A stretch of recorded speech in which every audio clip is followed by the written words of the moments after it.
Ser Podcast. Madrid, buenas noches.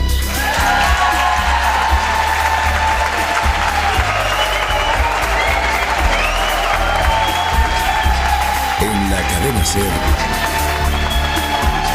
hora 25, con Aimar Bretos.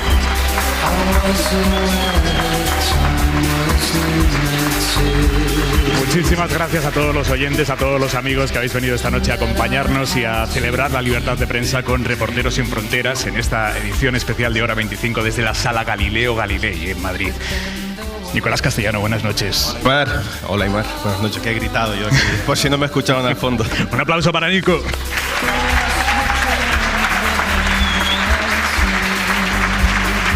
Una de las voces más reconocidas de la cadena SER. Esta voz que vamos a escuchar ahora es la de Priscila. Ella es mexicana, tiene 30 años, es hija del periodista asesinado Francisco Pacheco. Pudiera decir muchas cosas de mi padre. Él era ingeniero civil, se convirtió en periodista. Un periodista crítico, un periodista de a pie, un periodista local. No se callaba. Él decía que sí, que siempre iba a decir la verdad. Aquella mañana del 25 de abril, él y yo salimos juntos. Y cuando regresó a casa, fue asesinado a tiros en la puerta de nuestra casa por personas desconocidas, que hasta hoy el día el crimen está impune. Estamos desplazados, fuimos amenazados, censurados. Las autoridades mexicanas no nos ha apoyado, no nos ha brindado la atención. Tememos por nuestra vida, no podemos regresar a Guerrero. Nuestra vida está marcada con un antes y con un después. Un antes en el cual nos tocaba ver a Pacheco, como todo el mundo lo conocía, haciendo periodismo, siendo censurado, porque también fue censurado en su momento. No todo se acaba con la pérdida de un periodista, de un padre, de un abuelo. Ahí empieza lo que para nosotros han sido 7 años de tortura, con la falta de investigaciones, con la falta de apoyo de las autoridades gubernamentales. Hemos sido desplazados de Guerrero bajo amenazas de muerte. 11 de mayo, como si los delincuentes hubiéramos sido nosotros. Mi padre merece ser recordado como fiel creyente de la libertad de expresión. Recordemos a mi padre y a la decena de periodistas que han sido asesinados en México y que el crimen hoy sigue impune porque la autoridad protege a quienes matan a periodistas. Y mi familia y yo hemos sufrido muchísimo y seguiremos sufriendo, pero no nos callaremos. Mi padre decía que en esta vida hay pretextos y resultados, y los primeros no cuentan. Y ya no queremos más pretextos de las autoridades. Queremos seguir alzando la voz, queremos justicia, porque alguien muere cuando uno lo olvida, y nosotros no queremos olvidar.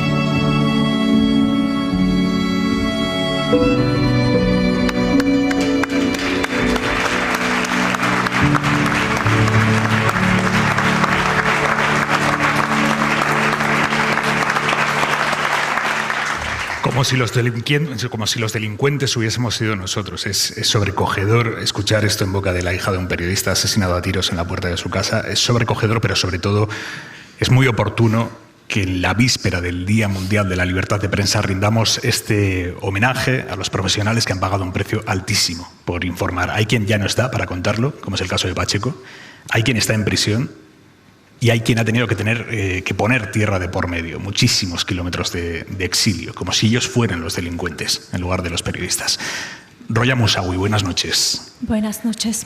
¿Qué llevabas encima cuando tuviste que marcharte de Afganistán?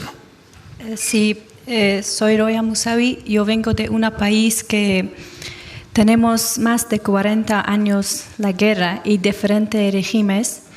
Y yo me acuerdo que los talibanes estaban en el poder cuando yo era una niña. Y los americanos han venido en nuestro país y otra vez Después de 20 años, los talibanes tomaron el poder en mi ciudad. Ellos han venido y yo espero que nadie en todo el mundo pase por esta situación que nosotros pasamos. Y ahora nuestra gente están pasando. Y las palabras yo creo que no pueden explicar la situación de mi país y especialmente de las mujeres en Afganistán. Es muy difícil que yo explico en las palabras. Roya, tú eres periodista. ¿Qué tipo de historias publicabas en tu país? Sí, yo soy periodista. Yo fui en diferentes lugares de la guerra y yo trabajaba como periodista para diferentes medios en mi país, para los medios nacionales y los medios internacionales. Mi historia empieza cuando yo era estudiando como periodismo y comunicación en el norte de Afganistán, porque yo vengo de una ciudad de parte central de Afganistán. Y cuando yo estaba estudiando, la ideología de radical estaba es en nuestras comunidades, en nuestras sociedades. Por ejemplo, cuando yo estaba estudiando, todas mis compañeras me dijeron que ¿por qué tú estás estudiando periodismo? Porque tú no puedes trabajar como una mujer. Y parece que la historia de ser de una mujer periodista no es fácil en mi país. Por conservadores, ideas conservadoras que gente de ahí tienen. Y cuando yo trabajé como periodista en diferentes partes del país y no era fácil. Por ejemplo, cuando yo terminé mi día como una periodista y vuelvo en mi casa en Ghazni, una ciudad cerca de Kabul, yo recibí diferentes llamadas de los talibanes que no aparecen sus números en mi teléfono, pero yo digo la historia de 2015 ahora que yo terminé mi universidad. Y me amenazaron que tú cómo tú pareces o cómo estabas hoy, por ejemplo, y que sigues como periodista, que algo pasa por ti o por tu familia, tú eres responsable. Era muy difícil y yo no salí de mi casa un mes. Yo no puedo ver mi calle, cómo es el color de la calle. ¿Por qué? Porque yo recibí muchas diferentes amenazas. Y 2 periodistas en mi ciudad mataron 2 mujeres. Mataron en mi ciudad por ser periodistas. Y diferentes ataques en Kabul por periodistas y nosotros no teníamos seguridad, toda gente en Afganistán no tenían seguridad en nada, en cualquier momento, en cualquier lugar, ellos pueden ser un target, ellos pueden ser pueden pasar algo, por ejemplo, bombas y explosiones y mataron con pistolas. Cualquier cosas pueden pasar. Y cuando los talibanes tomaron el poder otra vez, yo no podía continuar. El día que los talibanes han venido en Kabul, yo estaba siguiendo ir a trabajar porque yo trabajaba como relación de pública para un ONG en mi país recientemente, antes de que los talibanes tomaron el poder.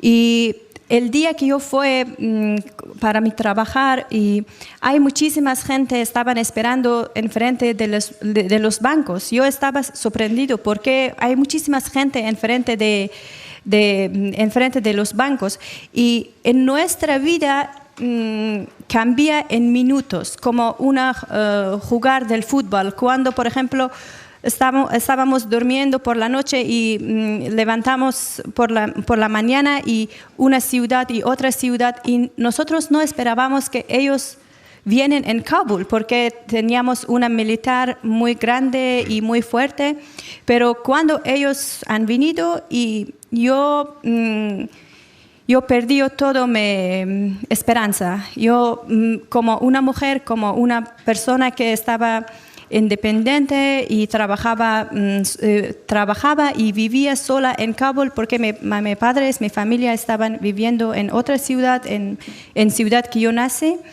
Y la situación era muy complicada, que cuando ellos han venido y yo no puedo dormir después del día 15 de agosto hasta que yo deje mi país y llegue en Madrid, porque yo tenía una ansiedad muy alta y muy complicada, muy complicada. ¿Cómo fueron tus primeros meses aquí en España?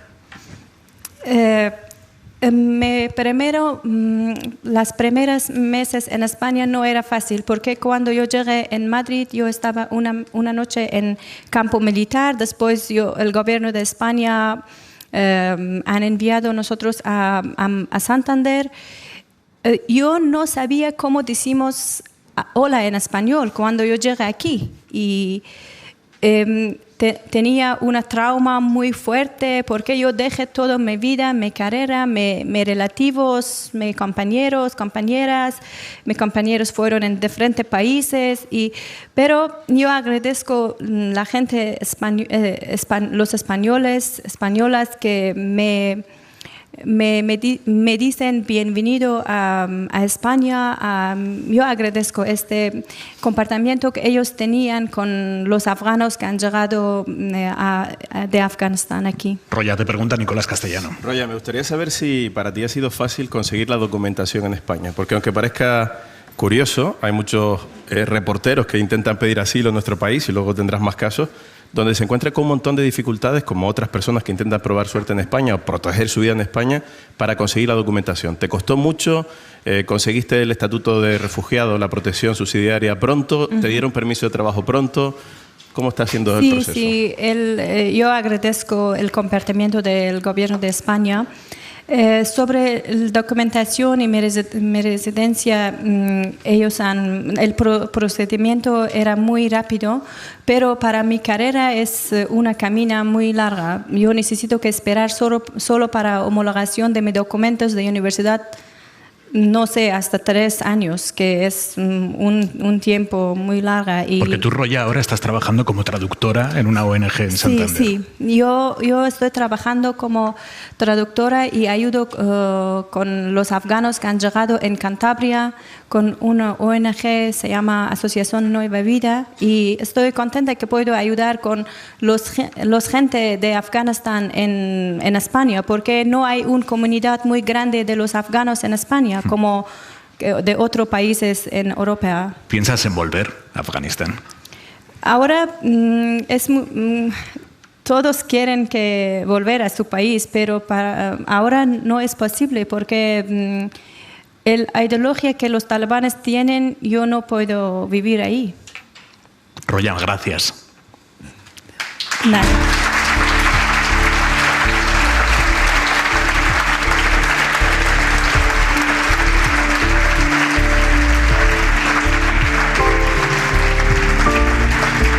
La huida de afganas como Roya fue casi retransmitida minuto a minuto por los medios de comunicación, pero hay casos muy diferentes. Andrea Aldana, muy buenas noches. Buenas noches, Aymar. Gracias por acompañarnos. Gracias por la invitación y buenas noches a toda la audiencia. Andrea, a ti te costó asumir que tenías que irte de Colombia para salvar tu vida. No solo me costó, es la tercera vez que salgo de mi país para sanar heridas y salvar la vida. ¿Tú qué tipo de historias publicabas en tu país? Pues es que sin quererlo y bueno, debido a mi historia personal, siempre me dediqué a investigar a los agentes estatales. Sí, porque para mí era inconcebible. ¿Qué es lo que pasa? A grosso modo, cuando yo era pequeña, los paramilitares en Colombia me separaron de mi padre, lo amenazaron y desde pequeña pues me separaron del que era la figura de mi vida.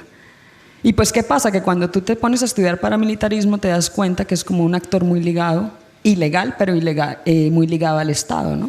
Como la mano negra de los militares. Y cuando empiezas a contestar tus propias preguntas, pues me doy cuenta que no es posible que la gente que está obligada a cuidarte realmente sea la que te está atacando, ¿no? Y entonces me decidí a publicar historias que tenían que ver con esto, con agentes estatales, porque a veces en Colombia los ilegales se confunden con las autoridades, ¿no? A veces los buenos hacen los malos de malos y viceversa. Y ahí empiezan a llegar las amenazas. Sí, desde 2008, 2009, buscando... La primera amenaza que recibí fue a raíz de una investigación de la búsqueda de desaparecidos, de una operación que hizo un presidente en Colombia, Álvaro Uribe Vélez, que dejó una operación militar de guerra que hizo en la ciudad de Medellín y que dejó más de 150 jóvenes desaparecidos en Medellín. Y cuando empezamos a investigar qué pasó con esos jóvenes y qué pasó con esas víctimas, pues recibí la primera agresión, que me tocó irme del país y la primera vez fue para Ecuador. Agresión. Sí. No solo amenazas, agresión. No, agresión. Fue una agresión fuerte de carácter sexual. Y fue la primera vez que tuve que salir de Colombia. Y la segunda vez fue como a los 3 años. Colombia es, sobre todo era, pero es un país atravesado por la violencia. ¿Llegaste a asimilar como normal la violencia que rodeaba a todas esas amenazas que recibías por publicar? Es que yo al final nunca he podido entender si uno normaliza la violencia o simplemente la sobrevive. O sea, es que te toca aprender a vivir en ella porque te crías en ella, porque en Colombia es muy difícil encontrar a una persona que no haya tenido un familiar, un cercano, un amigo, que no haya sido secuestrado, asesinado, desaparecido. Tuvimos una guerrilla que duró más de 50 años, tenemos otra guerrilla que lleva más de 52 años, activa. Entonces, cuando creces en Colombia, México, Brasil, cuando creces en contextos tan violentos, es muy difícil no asimilar la violencia como paisaje y empiezas a normalizar cosas que no pasan acá, que no son normales. Andrea, es la tercera vez que huyes del país y creo que esta vez ya la estás asimilando como definitiva, ¿no? Porque estás precisamente pidiendo los trámites para convertirte en refugiada en España. Si eres refugiada o recibes la protección, no puedes regresar a Colombia. ¿Cómo llevas ese desarraigo? A veces muy mal. Es que estas cosas me emocionan y me dan ganas de llorar. A veces la llevo muy bien, pues porque afortunadamente aquí tengo un círculo social que me recibió. Social en el término de amigos, ¿no? En el término laboral lo llevo muy mal, porque no tenía permiso de trabajo, porque la burocracia aquí para conseguir el estatus de refugiado es terrible, porque Colombia firmó un acuerdo de paz. Y entonces, como firmó un acuerdo de paz, se supone que en Colombia hay paz, pero resulta que en Colombia hay 8 exilios de periodistas el año pasado, 4 periodistas asesinados el año pasado, 218 amenazas de periodistas el año pasado, pero Colombia tiene paz. Entonces, como Colombia tiene paz, la burocracia española como que archivan las carpetas y solamente conceden el estatus de refugiados a países con grandes crisis humanitarias, ¿no? Tipo Afganistán, o tipo Venezuela, Cuba, Nicaragua, y yo lo entiendo, pero pues en Colombia también están matando periodistas, ¿no? Y es difícil adaptarse, o sea, la migración es otro drama, y sobre todo cuando la migración es forzada. Y estoy en ese proceso, acabo de obtener el permiso, voy a cumplir 2 años acá, pero acabo de obtener el permiso de trabajo hace un mes. Y ahí voy, bueno, tú sabías esa historia, Nico. Hemos hecho terapia muchas veces. Sí. Andrea, yo sé que una de las personas en las que te apoyabas y a las que me diste consejo fue David Beriain, el periodista español asesinado hace 2 años en Burkina Faso junto a Roberto Fraile. ¿Qué consejos te daba él? Que precisamente me acabo de encontrar, Rosaura está acá, que era la pareja de David, y yo no hablaba con Rosaura desde que pasó lo de David porque no había sido capaz de escribirla. Y precisamente le estaba contando que a mis Reporteros Sin Fronteras, que además les debo la vida, me sacó en 2021 de Colombia 2 veces. Y la primera vez cuando me sacan y que yo tomo la decisión de devolverme, yo me devuelvo los primeros días de abril, ¿sí? Y antes de devolverme, obviamente, yo siempre, o sea, David era para mi familia, no era un colega, no era familia, como lo era todo el equipo de 93 metros, pues con los que yo trabajaba. 93 metros era la productora de David sí. Beriain. No, y Fraile también era amigo, y bueno, y el equipo con el que yo siempre coincidía en Colombia, porque yo trabajaba con David desde 2016.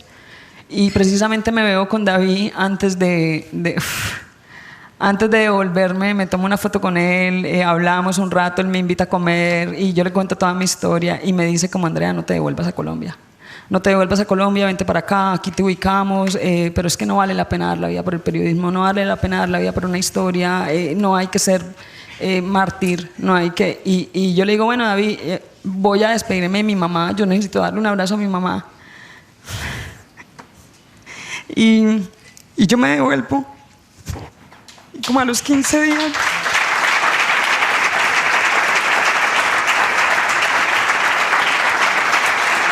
Es que es duro, es duro. Y yo me devuelvo y como a los 15 días me llama una colega de acá que se llama Esther Rebollo, era de EFE y ahora está en Público. Y es la que me da la noticia. Y hay otro gran colega también de la productora que es Pablo, que también está acá. Y yo lo primero que hago cuando me entero de lo de David es llamar a Pablo y ni siquiera yo creo que hablé. Y él lo que me dice es verdad, Andrés, es verdad. Y para mí yo me desmayé, hiperventilé, porque para mí era muy duro ver que David moría como me estaba diciendo que no muriera, ¿no? Pero es que consejos, eso fue como sus últimas palabras, pero consejos con David en campo, pues yo aprendí muchas cosas de David. Y hay una cosa que nunca se me va a olvidar porque yo soy muy acelerada. Y siempre que íbamos a hacer entrevistas en campo, él me frenaba. Los silencios también hablan, Andrea. O sea, deja que la fuente hable y que a veces cuando ven que tú no respondes o que tú no sigues, ellos se ven en un silencio incómodo y eso hace que la fuente hable. Y nunca olvidé esa lección de David. Y después de esas entrevistas que yo acompañaba a David a hacer, yo hoy en día guardo mucho silencio en las entrevistas porque los silencios hablan y empujan a la fuente a hablar. Y nunca, yo no sé por qué asocio tanto a la figura de David con el silencio. El silencio como periodista, ¿no? Porque a veces el periodista se quiere imponer en la misma entrevista. Y aprendí mucho de eso de él. Y casualmente nunca lo había dicho, pero sí, aprendí que el silencio habla también. Andrea, te hago la misma pregunta que a Roya. ¿Piensas en volver a Colombia a ejercer el periodismo allí? Todos los días. Todos los días. De hecho, ahorita tenemos un nuevo presidente. Colombia nunca había tenido una presidencia de izquierda. Nunca.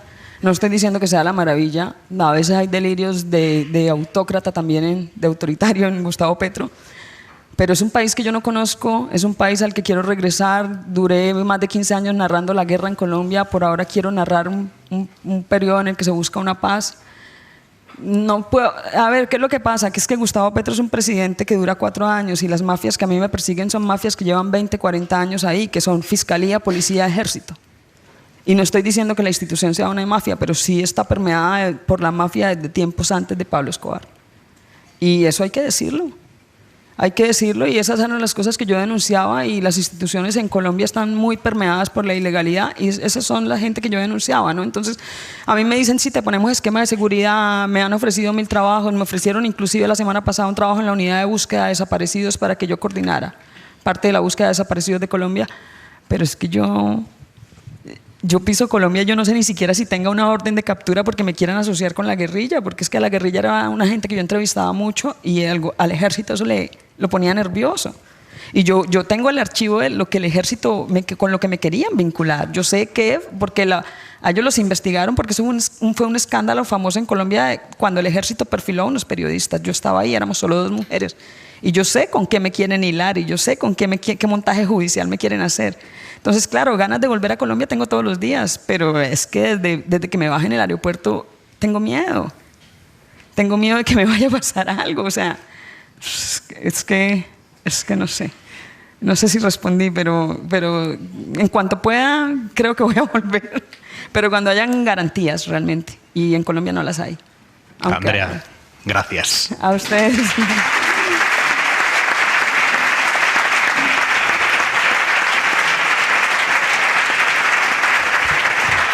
Y ejercer el periodismo independiente es una tarea también de alto riesgo en Rusia.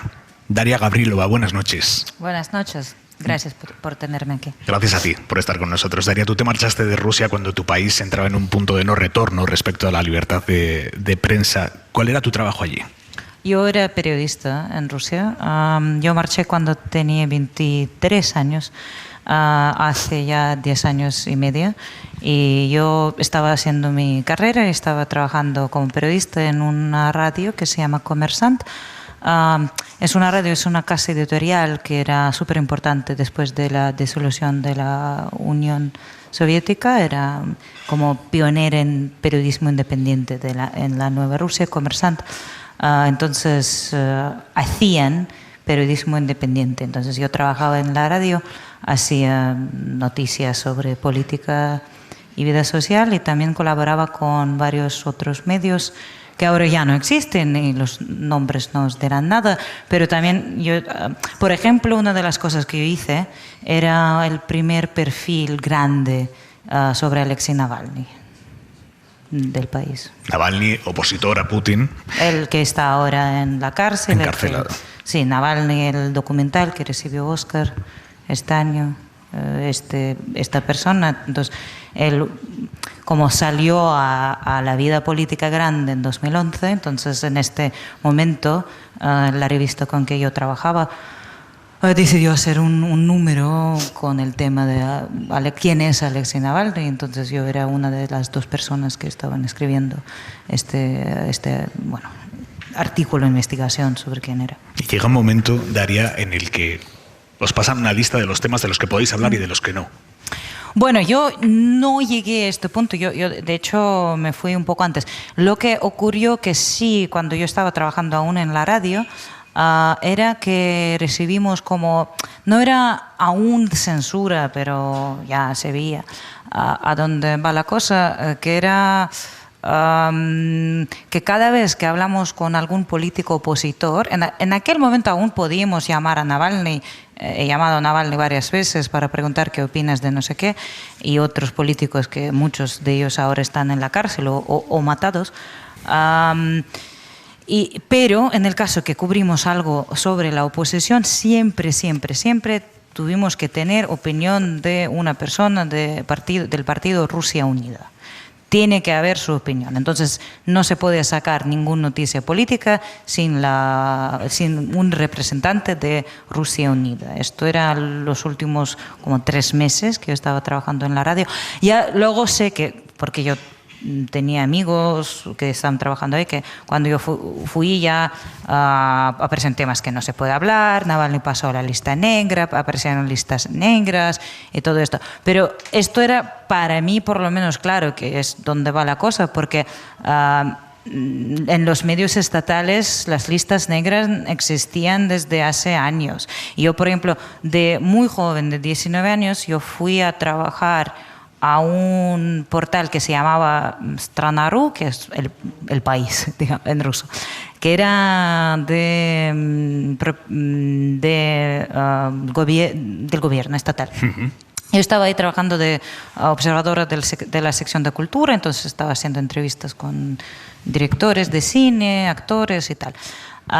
Pero al final este proyecto se cerró y no sabían qué hacer conmigo, pero me presentaron al director de no sé qué, diciendo que chica, tiene mucho talento esta chica, mírala. Era súper raro todo esto. Entonces me pasaron a hacer cosas raras. Por ejemplo, me enviaron a hacer un reportaje sobre el programa Estrés sobre el hielo, donde cuando yo tenía que cubrir, pero luego cuando yo cubrí me dieron las listas y dijeron, sobre esta persona, cuando le describes se puede utilizar adjetivos de esta lista. Y eres adjetivos como triste, con poca energía, sin ganas. Y sobre otra persona, otro concursante había lista, que sobre esta persona entonces utilizas estos adjetivos. Eran energético, carismático, encantador. Entonces, esto era el nivel de control. Esto era un programa de la televisión estatal. El nivel de control de narrativa en la televisión estatal rusa, que en un programa Estrellas sobre el hielo, le dan a los que cubren listas de adjetivos que se puede decir o no sobre esta persona o no está. Entonces, yo creo que, este fue el último momento, yo me fui y dije que hasta luego. Gracias por decirme que tengo talento, pero yo me voy. Pero podéis imaginar el nivel de control entonces que existía en noticias políticas. Daria, ¿y ahora se pueden montar medios independientes en Rusia? Bueno, montar se puede, va a durar 2 meses. Y esto yo lo dije, incluso aquí tengo un dato preparado. Hay un medio nuevo de comunicación que se llama Verstka, es independiente. Este medio fue creado el 26 de abril de 2022 y el día 14 de julio de 2022 fue bloqueado. en el territorio ruso por un órgano que se llama, una institución que se llama Roskomnadzor en ruso, pero en castellano lo miré también, Servicio Federal de Supervisión de las Telecomunicaciones, Tecnologías de la Información y Medios de Comunicación. Entonces existe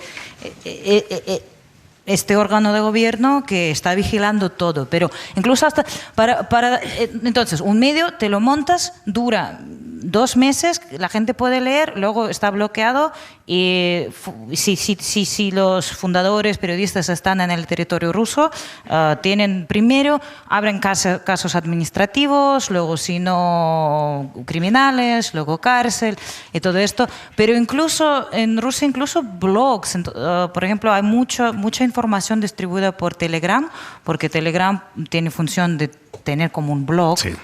Entonces, cualquier blog que tiene 3.000 4.000 personas, esta organización, Roskomnadzor, lo está siguiendo. Saben exactamente quién está haciendo qué. Por ejemplo, en 2022 en Rusia fueron detenidos 20.000 de personas, más de 20.000 de personas, y por ejemplo, hay mucha gente que fue detenida por poner algo en las redes sociales. Incluso 9 personas en el año pasado en Rusia fueron detenidos por tener conversaciones con personas que conocen. Daria, gracias. Sí.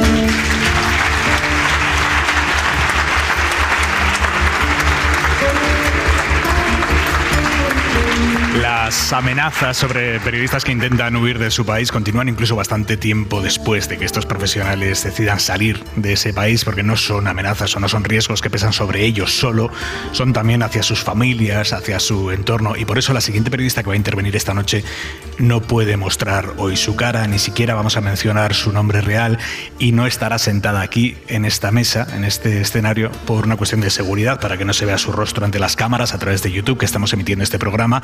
Va a intervenir desde el público, y por eso pido a todos los oyentes que están ahora aquí que no hagan fotos de este momento y no suban ningún fragmento de estos próximos minutos, todas las imágenes hacia aquí, pero no del público.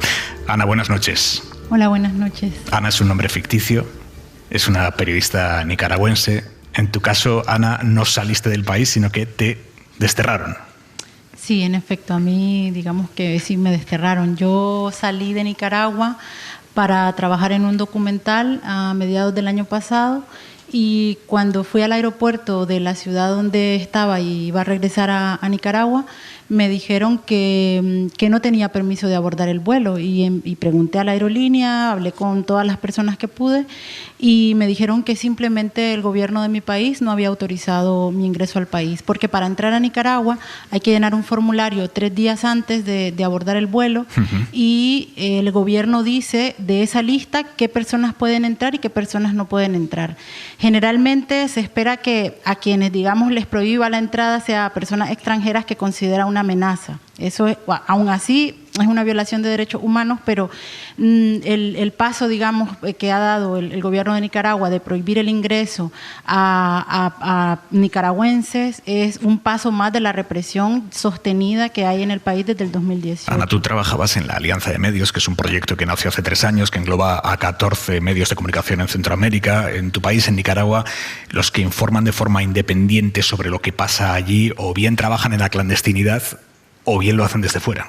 Sí, así es. Yo trabajo para esta alianza de medios que se llama Otras Miradas, y también he trabajado para organizaciones internacionales, obviamente en el área de comunicación, más que haciendo visibilidad, más que haciendo marca de las organizaciones, porque eso en realidad no es tan relevante en un país en crisis tan fuerte como la de Nicaragua. Hacíamos un trabajo muy de cercanía y de proyectos con los periodistas, de contar lo que estaba ocurriendo en el país, de visibilizar hacia afuera la crisis sociopolítica de un país olvidado, porque Centroamérica es una región básicamente olvidada. No se habla de Centroamérica a menos que haya 300 muertos, como en el 2018 cuando ocurrió la masacre de parte del gobierno de Daniel Ortega hacia los manifestantes, en su mayoría estudiantes.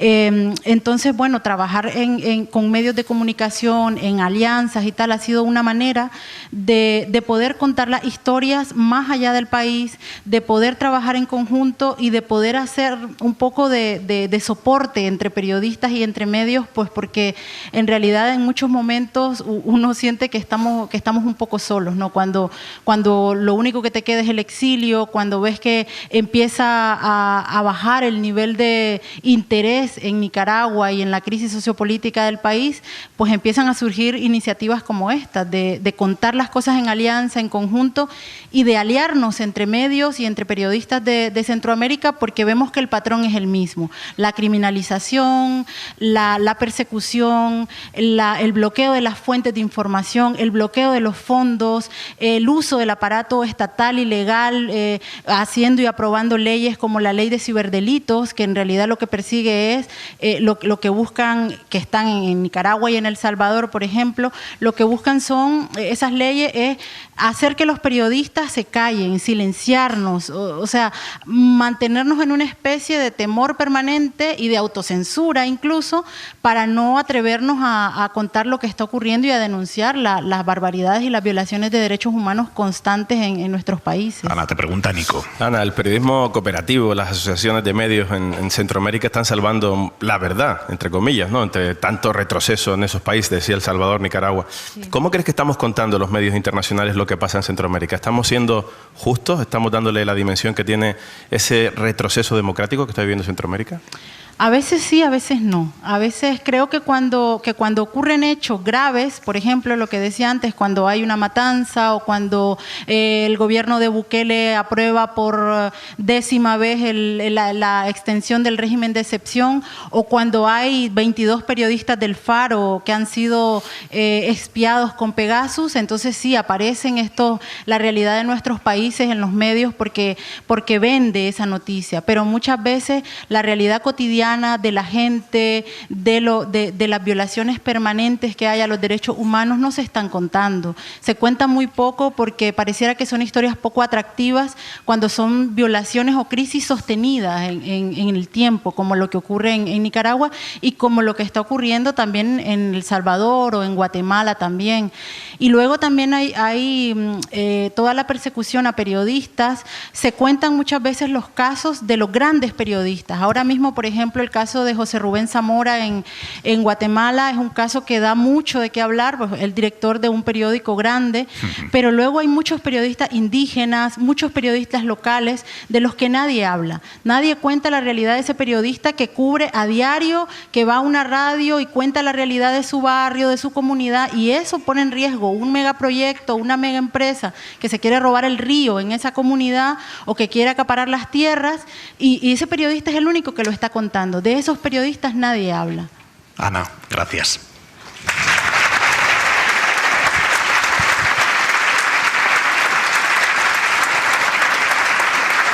Y Okba Muhammad, buenas noches. Nico, ¿me presentas a Okba? Bueno, Okba es un colega que viene de Siria, que es uno de ese grupo de periodistas sirios que consiguieron salir. Él es de una ciudad, lo va a contar, muy caliente en cuanto al conflicto, el inicio de las revueltas que dieron lugar a la guerra, y conoce muy bien todo lo que pasó. Y lleva Aymar mucho tiempo en España intentando contar lo que pasa en España y lo que le pasa también a Siria en un medio de comunicación propio que se llama Bainana, y que, por cierto, están en plena campaña de recaudación de fondos para que siga siendo sostenible. Así que si hacen el favor de ayudar a Bainana y a todos sus colegas, seguramente tendremos mejor información de Siria y de cómo los sirios ven España. Okba, muchas gracias, Nico. Cuéntame a qué te dedicabas allí en Siria, cuál era tu trabajo como periodista. Yo empezaba haciendo periodismo cuando tenía 17 años en mi ciudad, porque en nuestra ciudad ha sido caliente todos esos años de guerra. Y bueno, sobre todo también mi pueblo. Yo soy de un pueblo que está a 3 kilómetros del centro de la ciudad, que es una zona siempre ha sido caliente, hubo batallas, hubo siempre enfrentamientos. Entonces yo cuando estaba allí empecé a hacer fotos con móvil, empecé a hacer vídeos, a publicar en las redes sociales, y poco a poco luego empezaron medios de comunicación locales a contactar conmigo para hacerles fotos y darle información. Yo salí de Siria en 2018 tras una campaña militar por Rusia y el régimen sirio, las milicias iraníes. Después de controlar la ciudad, hicieron un acuerdo con la oposición que controlaba la ciudad en ese momento, que consiste a que quien no quiere vivir bajo el control de Rusia y el régimen sirio y las milicias iraníes tiene que abandonar la ciudad. Es una obligación, no es un acuerdo en realidad, porque si vamos a estar los periodistas, si vamos a seguir allí, por ejemplo, si no hemos salido, va a haber una venganza directamente después del control. Porque ayer me estabas bombardeando y hoy quieres hacer un acuerdo conmigo y vamos a vivir juntos y todo. Por eso hemos salido de toda la ciudad 45 periodistas hacia la zona del noroeste de Siria, controlado por la oposición y otros grupos. Bueno, yo me quedé 5 días en esa zona y luego salí a Turquía andando regularmente, y desde allí nos sacaron, bueno, en todo este proceso estaban con nosotros en contacto el Comité de Protección de los Periodistas, el CPJ, para ayudarnos a salir a países europeos. A estos 45 periodistas, un grupo fue a Francia, otro a Alemania, y nosotros, nuestra suerte, a España nos ha llegado. Y ¿lo dices irónicamente o no? Lo de la suerte. En 20 días, de hecho, cumplimos 4 años en España. Háblame de este medio que habéis montado. Hemos montado, bueno, Bainana lo llamamos el primer medio de comunicación lanzado por periodistas refugiados en España. En realidad, cuando hemos llegado a España hemos aprovechado de una cosa, que somos un equipo, ¿no? Y si vamos a cada uno a buscar su camino, vamos a perder. No vamos a conseguir trabajar en el periodismo, porque es muy complicado y hay muchas barreras. El idioma, barrera principal, y luego la cultura, el choque cultural, ¿no? Necesitas tiempo. Entonces hemos pensado, y esa organización nos ha puesto en contacto con la Fundación Por Causa, que hace periodismo de investigación de migraciones, y hemos pensado crear un proyecto periodístico, nosotros los periodistas sirios, y para informar desde la perspectiva de un periodista migrante que ha vivido este proceso, y cambiar narrativas y hacer cosas diferentes y romper estereotipos que tienen los medios de comunicación. Ya que Nico te la ha dejado votando para que pases la gorra, explícanos cómo se puede colaborar con vosotros. No entiendo la pregunta. Sí, la verdad es que la gorra no sé yo. Que explícanos cómo se puede colaborar con vosotros. ¿Cómo se puede? Hacer un programa de la SER en Bainana. No, apoyarnos, porque en realidad, eso lo digo por primera vez, estamos en riesgo de dejar el proyecto, porque hemos lanzado varias campañas y estamos ya en la última para poder llegar al final de este año. Entonces, lo que necesitamos ahora mismo es solamente llegar al mínimo de esta campaña para mantener el proyecto hasta el final de este año. Hay una cosa, Osva, que deja en evidencia que aquí hay un montón de colegas con un talento tremendo, pero en las redacciones de los medios de comunicación españoles no hay diversidad. No hay diversidad, no están ni la España diversa, que representa muchos acentos, muchas realidades, muchos puntos de vista, ni siquiera estos colegas con esta experiencia que podrían hacer reportajes perfectamente y aportar talento, no están. Por eso se crean medios como Bainana, que son necesarios, porque nosotros nos dejamos, digo nosotros, tú y yo seguro que sí, pero los jefes, ya sabes, los directivos de los medios de comunicación, seguramente creo que tendríamos que empezar de una vez a que gente como todos los que están en esta mesa estén en los medios de comunicación españoles, porque seguramente tendremos una mirada mucho más enriquecida. Y esto lo hablábamos en el Congreso de Periodismo y Migraciones de Mérida hace unos días, Ogba, que es así, ¿no? Ustedes no... ¿Alguien les da una oportunidad en un medio de comunicación español o no? Muy complicado. A la hora de informar en los medios, yo lo estoy haciendo de vez en cuando, intento presentar propuestas en medios de comunicación, pero el problema que los medios de comunicación hay una excusa de que tenemos un corresponsal, ¿no? Pero vale, yo soy de esta zona, por ejemplo, del sur de Siria, te estoy presentando una propuesta, tengo un nivel de conocimiento, soy de allí, estoy viviendo esta situación, ¿no? No quiero decir que el trabajo del corresponsal no sea importante, pero sabéis mejor que yo que los corresponsales, por ejemplo, uno que está en Egipto cubre todo Oriente Medio, ¿no? Corresponsal en la zona, se le llama. En la zona es medio mundo. Y eso no puede ser porque yo soy de Siria y a veces me cuesta mucho entender algunas cosas que ocurren en Siria. O hay un periodista que está en Senegal, por ejemplo, en otro país africano, que cubre toda África. Entonces te dice, pues tenemos un corresponsal que cubre el tema, sin leer en profundidad mi propuesta y la información que quiero yo o me gustaría sacarlo a la luz. Pogba, muchísimas gracias. A vosotros. Suerte.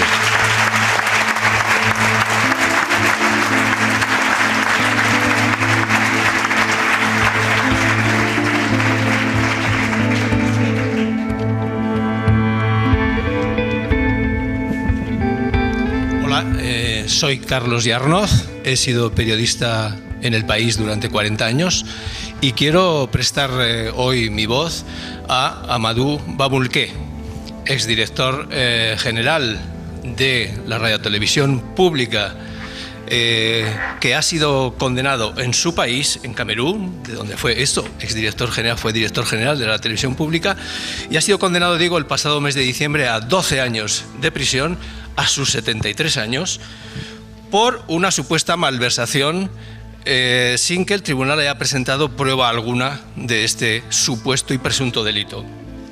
Bamboulké lleva ya 7 años en la cárcel, pese a que sufre importantísimos problemas de salud.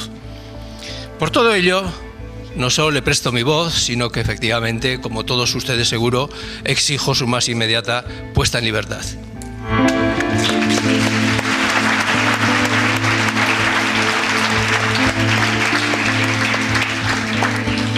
Hola, soy Edith Rodríguez, soy periodista y vicepresidenta de Reporteros Sin Fronteras, y hoy quiero prestar mi voz a Pablo González, periodista español, detenido en Polonia desde hace 14 meses y acusado de espionaje, sin que hasta hoy se haya sustentado esta acusación tan grave con pruebas concretas. Pedimos precisamente esto, que se sustenten las acusaciones, que se celebre un juicio justo cuanto antes y se despeje la opacidad que pesa sobre este caso tan insólito de un periodista de un país miembro de la Unión Europea encarcelado en otro país miembro de la Unión Europea.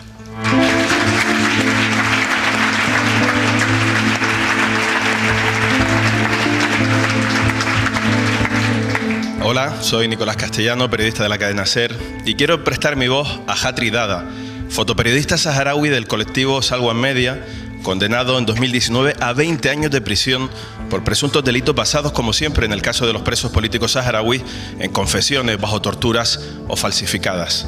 No existe la prensa libre en Marruecos, que persigue y encarcela con suma crueldad no solo a los saharauis en los territorios ocupados, sino a periodistas marroquíes que investigan temas molestos como la corrupción o la corona. Es el caso de Omar Radi y de Suleiman Rasuni, a los que se les ha imputado delitos sexuales para que las ONGs como Reporteros Sin Fronteras tengan más difícil defenderles.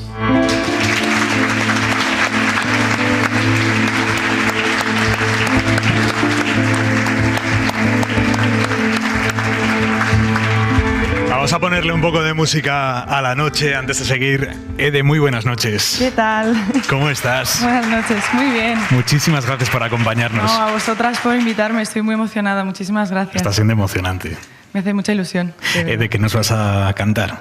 Pues os voy a cantar una canción de mi primer disco, que salió en noviembre, que se llama Caballo Ganador, y nada, habla un poco de... Bueno, estoy así como muy empapada de todo lo que está pasando. No voy a hacer la típica, intentar unir mi música a estos temas, porque claramente yo no escribo de nada de esto, pero bueno, sí que hay algo como de esta lucha que se lleva, ¿no? A veces más social, a veces de otros tipos, y de querer soltarla por algún lado. Es un poco de lo que habla el tema, no sé si a alguien le servirá, pero bueno, esto es Caballo Ganador. Ede, en directo esta noche en Hora 25.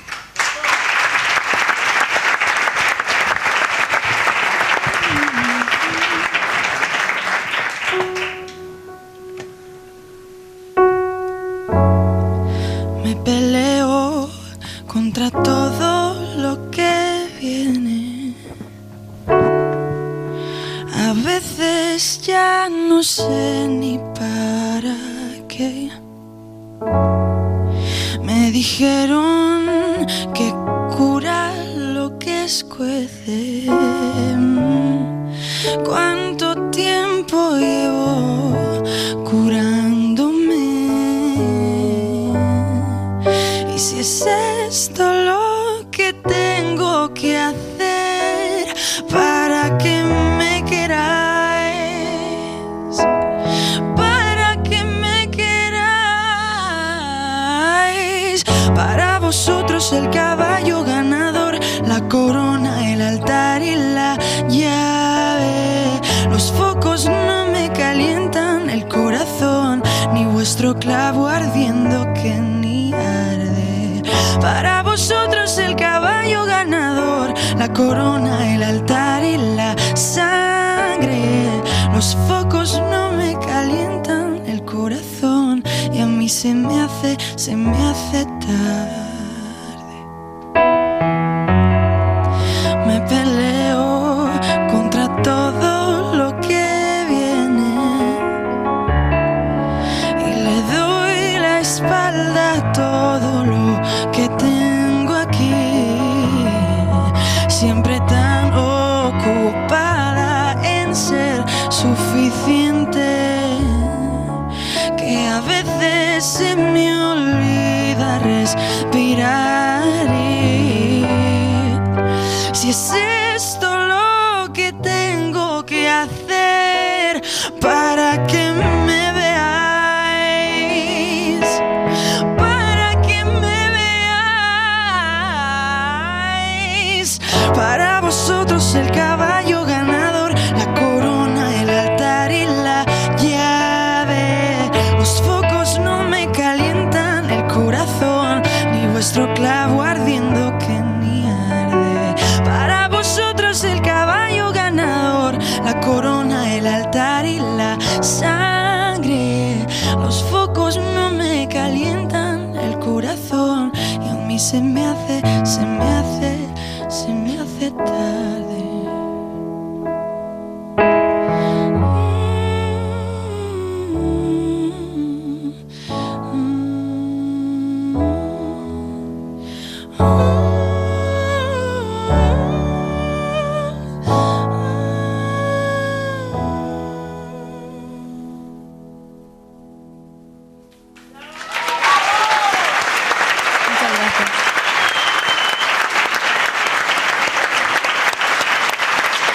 No te vayas muy lejos, ¿eh?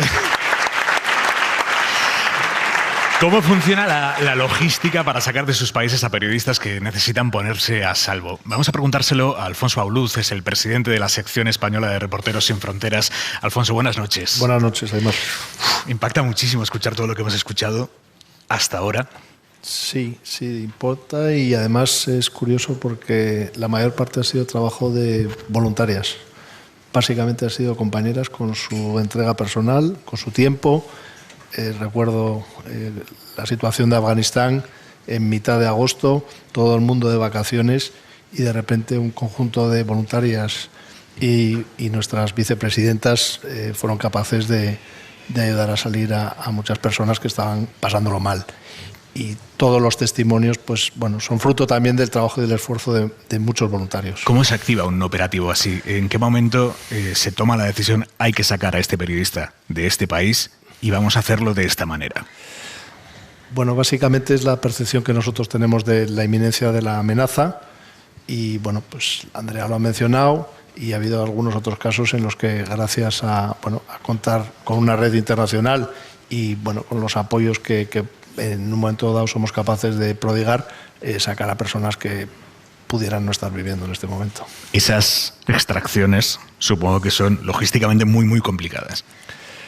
Bueno, la verdad es que para nosotros al final el mayor problema suele ser económico, porque digamos la facilidad que nosotros tenemos para engrasar una maquinaria de sacar a alguien funciona muy bien. Nuestra mayor dificultad generalmente es cómo dar salida y cómo garantizar que al menos a su llegada tenga unos medios de vida mínimamente dignos. ¿Y cómo se garantiza eso? Pues con esfuerzo, con trabajo y bueno, pues con las colaboraciones como las que estáis teniendo hoy con nosotros, que os agradecemos sobremanera. Y nosotros a vosotros.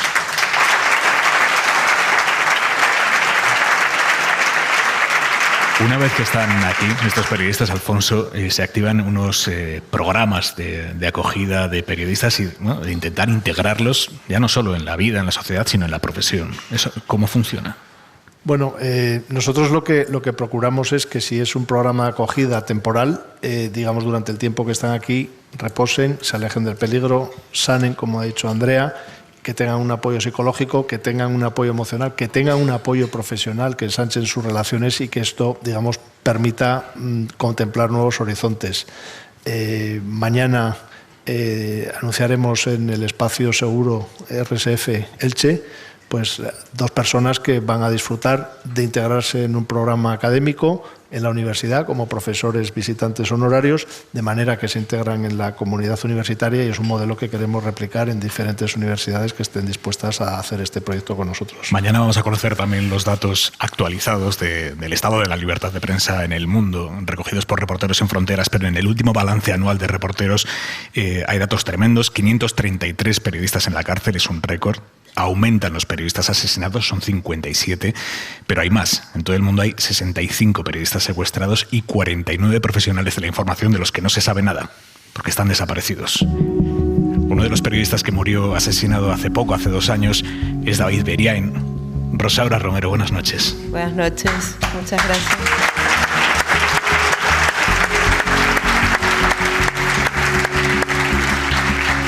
Rosaura es la viuda de David. Emociona escuchar el cariño con el que la gente habla de David. Ha salido ya en este programa, ha salido antes del programa, hemos estado hablando, y emociona escuchar ese cariño. Muchísimo, muchísimo. David, pues se ve que fue una gran persona y un buen profesional, pero mejor persona incluso que periodista. Y por donde pasaba, pues hacía amigos, dejaba cariños, y la gente pues así lo recuerda. Hace 1 año estuvimos con Angelines, la madre de David, sí, haciendo un programa especial de Hora 25 desde su casa allí en Navarra, y ella dijo una frase que a mí me impactó mucho, la tengo aquí escrita. Dice: si volviera a nacer David, aun sabiendo que iba a pasar esto, le volvería a dejar porque creo que los padres somos administradores de la vida de los hijos y que llegamos hasta donde llegamos, pero a partir de un punto no puedes atarlos. A David no se le podía atar. No. David era periodista las 24 horas del día. Y era su esencia, ya está, es así. Y así lo que hicimos, lo aceptamos y compartimos. ¿Qué legado crees que deja David? Pues yo creo que el principal legado es la insistencia que siempre tenía de lo importante que es escuchar. Lo comentaba Andrea hace un rato, y cuando escuchas a gente hablando de qué ha aprendido de David, siempre se repite esa frase, la importancia de escuchar. Tenía unas orejas impresionantes y lo hacía, empatizaba y conectaba con la gente. Estuvimos hablando con Xavi Aldecoa el otro día en Hora 25 y nos contó una cosa, joder, que a mí me dejó muy impactado. Y es que antes de irse a navegar por el río Congo este verano, hablando con su chica Julia, tuvieron una conversación en Cádiz de... Ella le dijo: mira, David, es la única vez que vamos a hablar de esto, la primera y la última, pero ¿qué pasa si te pasa algo? Y le dijo... ¿qué canción quieres que suene en tu funeral?, le dijo. Y ahí se terminó esa conversación. Vosotros habíais hablado de... O sea, David tenía interiorizada la posibilidad de que a él le podía pasar lo que le terminó pasando. ¿Habíais hablado de ello? Hombre, evidentemente, pues era una profesión donde él asumía riesgos para contar las historias, y eso estaba allí. Yo creo que, bueno, yo lo conocí ya haciendo temas... Tú lo compraste con el pack completo. Completico, ¿no? Sin garantía. Y la verdad es que, bueno, yo me imagino que cuando cubría guerras también era como más inminente, ¿no? Eso, quizás. Pero bueno, tampoco puedes vivir pensando en qué va a pasar. Yeah. Pues si no, no vives. tienes que trabajar para asumir la menor cantidad de riesgos posibles, o los riesgos que asumas, intentar que sean los menos, sabiendo que puede pasar, pues sí, pero como en muchos países donde hay violencia, sales a la calle y ya está, te roban y ya. Con lo cual, al final, pues yo no sé si había pensado en su funeral como tal, pero le sorprendería porque hasta un corrido se cantó. Rosaura, tú sabes que hay muchísimos chavales que están estudiando periodismo y que quieren ser David. Sí. ¿Qué les dices? Pues que sigan adelante, que no es fácil ser David. Tienes que currar mucho, tienes que tener talento, sí, pero sobre todo mucha disciplina. Y David siempre decía que él llegaba donde llegaba por ser un navarro cabezón, por fracasar más veces que el resto y conseguir las cosas a punta de tratar a la gente con respeto y con cariño, que es lo más importante. Rosaura, gracias. Gracias a ti.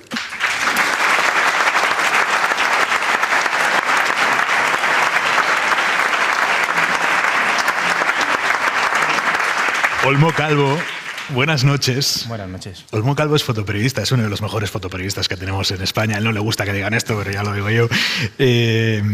Hemos hablado de precariedad esta noche. Me gustaría preguntarte por las condiciones de los reporteros gráficos. Tú has hecho trabajos que han tenido muchísimo impacto, por los que se te ha premiado mucho, pero eran fotos que no te habían encargado, o quiero decir, no eran para un medio específicamente. Tú eres free y conoces bien las condiciones de los freelance, los periodistas que no trabajan específicamente para un medio, sino que venden sus fotografías a esos medios de comunicación. Que entiendo que es una industria en la que hay mucha miseria.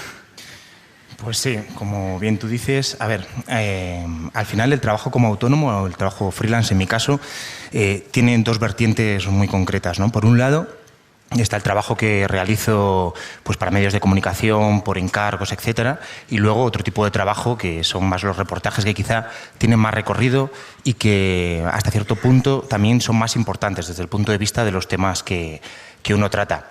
Yo llevo muchos años trabajando en estas dos vertientes y, a decir verdad, tendría que poner de relieve que cuando más me he sentido libre ha sido cuando no trabajaba específicamente solo como fotoperiodista. Yo hasta el año 2013-2014 tuve hasta 3 trabajos, ¿no? para poder sobrevivir y para poder trabajar aquí en Madrid. Trabajaba de luminotécnico en teatros también, haciendo espectáculos y demás. Y eso me permitía tener libertad para hacer diversos temas, ¿no? Que luego tuvieron bastante trayectoria. Uno de ellos fue, por ejemplo, un reportaje que hice con un par de compañeros, con Edu León y con David Fernández, sobre las redadas racistas en Madrid, que luego acabó ilustrando el informe de Amnistía Internacional de ese año, que denunciábamos, ¿no? Una situación muy concreta. Fue un trabajo que pude realizar precisamente porque no dependían mis ingresos de estar con las colaboraciones puntuales. A día de hoy, en este país, se están pagando medios a nivel nacional, cabeceras a nivel nacional, unas tarifas de incluso 26 euros brutos por tema, ¿no? Es una cosa demencial, ¿no? Un profesional con su equipo autónomo que esté trabajando por 26 euros brutos en un medio a nivel nacional, pues es una locura, ¿no? ¿Cuántos temas tienes que hacer? ¿Cuánto tienes que trabajar para tener un mínimo sueldo digno? Y entonces uno se pregunta, ¿y esto en qué influye o de qué manera esto repercute en la libertad de prensa, ¿no? Pues al final yo creo que un profesional, un fotoperiodista en precario, no es un fotoperiodista libre para poder trabajar. Te conviertes en un proveedor de imágenes que estás siempre pendiente del teléfono, estás pensando, ¿no? Si te llamarán, si no te llamarán, por unas tarifas ridículas absolutamente. Hablo de 26 euros, hay algunas que son de 50, 60, 75. Y bueno, si tú trabajaras haciendo 2, 3, 4 temas al día, podrías llegar, ¿no? a tener un sueldo mínimamente digno, pero esa no es la realidad, ¿no? Luego, estas experiencias que yo te contaba también, ¿por qué son? Porque al estar todo el día pendiente del teléfono, tú no puedes de repente el centrarte en hacer algunos proyectos como este que te he contado, ¿no? De las redadas racistas, o otro trabajo que me llevó varios años relacionado con los desahucios, ¿no? Porque estás constantemente esperando si te llaman y no te llaman, pensando a corto plazo. Y yo creo que te llega a influir incluso en la manera que tienes de mirar y de pensar los temas. Vas a muy corto plazo, ¿no? ¿Qué va a pasar mañana? Al final, el pagar las facturas influye mucho, ¿no? En cómo vas a hacer las cosas, en qué temas vas a poder proponer, porque estás pensando en eso, ¿no? En generar los ingresos mínimos para poder subsistir. Luego también hay un problema, que cuando tú estás así, en esa situación, lo que haces es que pierdes el control de tu trabajo. Porque, bueno, los fotoperiodistas, históricamente, incluso estando contratados, que no es mi caso, casi nunca han estado dentro de las estructuras de los medios. Eres simplemente una persona que va y hace las fotos, pero no te permiten poner tu punto de vista, incluso proponer temas. No formas parte, ¿no?, de ese equipo de trabajo. No estás en las reuniones. No estás en las reuniones, solamente te dicen una hora, un tema, vas, haces tus fotos, las envías y te olvidas. Y en una situación de precariedad en la que estás constantemente pendiente del teléfono, de si te van a llamar, si no te van a llamar, tú envías esas fotos e incluso si hacen un mal uso de ellas y tú sabes conscientemente que están haciendo un mal uso de esas imágenes que tú has mandado, es raro que digas algo. Porque es posible que si dices algo, luego no te vuelvan a llamar. Tu única relación es de colaborador. ¿Qué sucede si de repente el jefe de turno se molesta porque has dicho algo? O porque has protestado porque tus imágenes se han usado para hacer un tema que quizá está un poco escorado o está ilustrando un reportaje para lo que no era. Pues es un poco la situación, ¿no? No tienes ningún tipo de control sobre ese trabajo y tampoco tienes la oportunidad de poder denunciarlo porque estás en una situación de precariedad absoluta. Eso te lleva precisamente a no tener libertad, ¿no?, para poder ni desarrollar temas propios de largo recorrido o más interesantes, porque muchas veces los propones y ¿qué sucede? Pues que no interesan, no los compran y los que te proponen son simplemente con esas condiciones. Olmo, sigue habiendo medios de comunicación con los que pactas un tema, tú haces tu trabajo, el fotoperiodismo, y no te pagan si por lo que sea no se publica, aunque tú hayas hecho tu trabajo. Existe esa modalidad a día de hoy. Hay gente que aún trabaja por foto publicada. Entonces, si no se publica ninguna foto, pues no cobran. Estamos hablando de profesionales con años de experiencia, con equipos propios que valen miles de euros y que te tienes que pagar, obviamente, tus impuestos mensualmente, etcétera, etcétera, etcétera. Y esa realidad existe. También te digo, yo ahora mismo, hoy aquí, no me siento libre para hablar exactamente de todo, con nombres de cabeceras, de empresas para las que uno trabaja, ni siquiera de casos concretos, porque yo luego salgo de aquí y mañana tengo que seguir trabajando. Y quizá un mal tuit, una mala palabra, puede significar que a alguien de arriba no le guste y te dejen de llamar. Y ahí acaba tu trabajo. Yo estoy convencido de que muchos compañeros, incluso aquí, de la SER, les gustaría también, ¿no?, poder comentar las cosas en libertad y seguro que tampoco pueden precisamente por ese condicionante.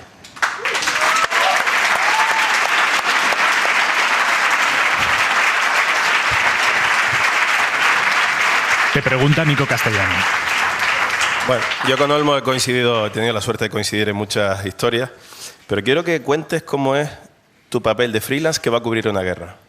¿Gracias a qué vas? ¿Te remuneran como debería? ¿Vas en condiciones de seguridad? ¿De qué manera depende de que reporteros te presten un chaleco? Porque hay toda una épica, ¿no?, sobre el reportero de guerra, etcétera, etcétera. ¿La realidad tuya cuál ha sido? Mi realidad, yo no tengo demasiada experiencia en lo que es el conflicto de guerra. La primera fue en Irak y ahí fui de manera autónoma. Fue gracias a un chaleco también que me prestó Reporteros Sin Fronteras. Y ¿está bien hacer eso? No lo sé. ¿Lo hacemos? Sí. Muchos profesionales que a día de hoy están trabajando en medios internacionales y tienen reconocimientos de toda índole, vendían sus imágenes a la agencia EFE o a Europa Press, a EPA, por 35, 50, 60 euros desde el frente de guerra. Ahora tienen unas condiciones muy dignas. Estamos permitiendo todos que eso suceda. Yo en esa ocasión, por ejemplo en Irak, fui de freelance, me hice un seguro, me pagué mi seguro, fui con el equipamiento gracias a Reporteros Sin Fronteras y al final, bueno, y por supuesto también porque me fui con un par de compañeros y nos fuimos apoyando en todo, ¿no? Compartiendo gastos y en todos los aspectos. Y al final pues me salió un poco lo comido por lo servido. Un poco gané, un poco perdí, pero bueno, esa fue la situación. Después, viendo esa realidad, que te estabas jugando la vida por nada y que realmente también es un gran negocio, ¿no? Las guerras, habitualmente, bueno, tú has estado también, es un gran negocio y son muy caras. Hay que pagar mucho, pues hay que pagar mucho a los traductores, a los fixers. No es mucho realmente, es un precio justo, pero en la economía, por ejemplo, de un freelance es algo inasumible. Pero bueno, entonces en esa ocasión tomé la determinación de que no iba a volver a un conflicto de esas características, sino con unas condiciones mínimamente dignas. El siguiente conflicto realmente de guerra en el que he estado ha sido Ucrania. He estado en 3 ocasiones. Bueno, he estado con un medio de comunicación, con el diario.es, y he estado con Médicos del Mundo, con una ONG. En ambas ocasiones, pues bueno, he ido con mi seguro, he ido con contrato, unas condiciones. ¿Podrían ser mejores? Sí, pero bueno, no estaban mal para lo que es la realidad. Y lo que sí que tengo son muchos compañeros y compañeras que estuvieron allí trabajando de manera autónoma, como estuve yo en Irak, y la verdad es que era una locura. Y viéndolo con perspectiva, al final te estás jugando la vida, estás en un lugar donde además hay muchos profesionales que están desarrollando una labor muy importante. Y uno va porque también es cierto que esta épica de la que tú hablabas la aupamos entre todos y todas. Parece ser que cuando tú eres reportero de guerra, pues tienes, ¿no?, un cierto halo que te da, ¿no?, una imagen que te lleva a otro tipo de trabajos, que te lleva a otro tipo de realidades, de circunstancias, y bueno, mucha gente quiere probar por ahí. Quizás sería positivo que se hablara de esa realidad, ¿no?, de que la gente contara las condiciones en las que va, de qué hay, de qué no hay, de si realmente es importante, porque en Ucrania yo no sé cuántos periodistas nos hemos juntado. Bueno, Alfonso tiene el dato, eran 175 creo en algún momento, ¿no? No supera los 2 centenares que nosotros tengamos localizados y probablemente algunos más, solo trabajando con medios españoles en las distintas lenguas del Estado. Pero bueno, no sé si te he contestado. Sí, lo que has contestado es que en la guerra también hay precariedad, ¿no? Y que parece increíble, pero yo he visto muchos compañeros jugándose el tipo por una basura de dinero, ¿no?, cuando estás haciendo un trabajo profesional. Y encima hoy en día que competimos todos, sobre todo ustedes que se dedican al fotoperiodismo, con que cualquiera hace una foto y cualquiera supuestamente publica una foto, me parece que lo tienen muy complicado. Y eso es lo que yo he visto en el terreno y quería que lo explicara y lo has hecho perfecto. Sí, la verdad es que sí, muchas compañeras y compañeros han estado haciendo, la verdad es que un trabajo magnífico, o sea, porque han hecho unos reportajes increíbles y que muchas veces incluso te da la posibilidad de hacerlo precisamente cuando no tienes la presión o no tienes la necesidad de tener que mandar todos los días una pieza. Yo, por ejemplo, ahora cuando hemos ido, estábamos mandando diariamente una pieza y eso de alguna manera te limita, ¿no?, a la hora de desarrollar, por ejemplo, algunos trabajos. En otras incursiones, ¿no?, que he hecho a lo largo de los años en Bangladesh con el tema de los rohingyas, por ejemplo, estuve, por un lado, trabajando con Javier Espinosa, estuvimos haciendo algunos reportajes para El Mundo, que yo ahí fui como autónomo, o sea, igualmente también me fui con un colega a hacer allí un reportaje de la situación que se estaba viviendo, y el tiempo que estuve con el periódico, pues realmente pues hacía las fotos del día, pero no me quedé con nada de material que tuviera cierta trascendencia. Y sin embargo, los 10 días que luego me quedé con mi amigo a contar en profundidad lo que estaba sucediendo, es realmente el material que cuenta la gran crisis que se sufrió y que bueno, actualmente se sigue sufriendo allí. Olmo, gracias. Gracias.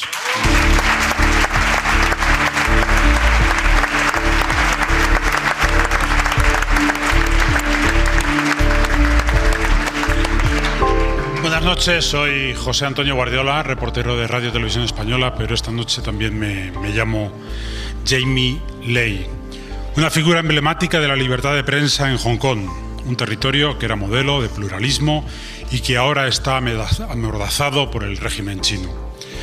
Jamie Ley fundó varios medios, entre ellos el famoso diario Apple Daily, hoy cerrado por el régimen. Ahora mismo está encarcelado a sus 75 años y se enfrenta a una condena a cadena perpetua por delitos inventados.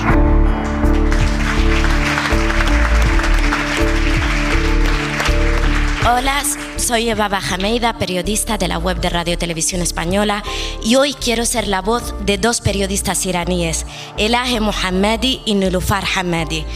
Fueron las primeras en atraer la atención sobre el caso de Mahsa Amini. Se acaban de conocer los cargos que pesan contra ellas, encarceladas desde hace meses y podrían suponer décadas de prisión e incluso de condena a pena de muerte. Más de 70 periodistas iraníes han sido encarcelados desde el comienzo de las protestas. Dejadme terminar con el lema que se defiende en todas ellas: mujer, vida y libertad.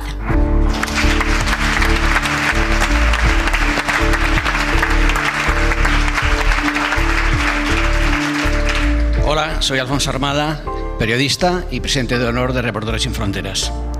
Hoy quiero prestar mi voz a José Rubén Zamora, fundador del diario El Periódico de Guatemala. Un periodista honesto que lleva décadas denunciando la corrupción en su país y que ha sido imputado falsamente por blanqueo de capitales y enviado a prisión por el gobierno de Alejandro Gianmattei. La degradación de la libertad de prensa en Centroamérica es alarmante. Por ello quiero prestar mi voz de forma más general a todos los periodistas presos y asesinados en Honduras, Nicaragua, El Salvador y Guatemala.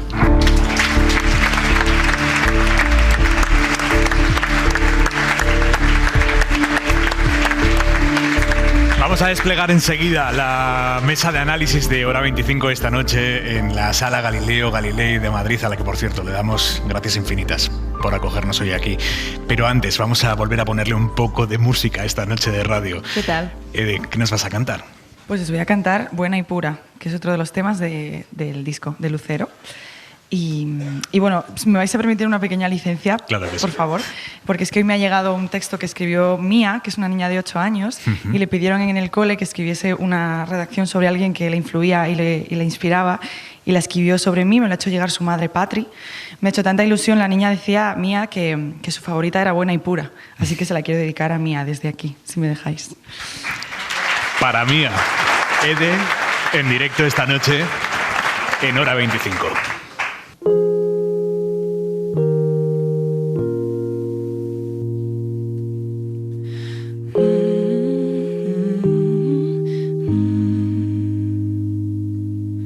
Últimamente solo tengo mucho calor, mucho frío, solo sudo, tiemblo, solo sudo, tiemblo. Últimamente ya no puedo reconocer lo que es mío y solo sudo y tiemblo, solo sudo y tiemblo, con los colmillos escondidos y clavados en la lengua. Intento hablar y no consigo distinguirlo en mi cabeza. ¿Será que es esto lo que quise? Pero me pierden las maneras. ¿Será que nadie lo dice? Pero todos lo piensan. Vienen los monstruos a verme y como si no les conociera, enciendo la luz para verles y decirnos desde cerca: si ser buena y pura supone que al tacto me escuezan las venas. No quiero ser justa, no quiero ser pura, no quiero ser buena. No quiero ser justa, no quiero ser pura, no quiero ser buena.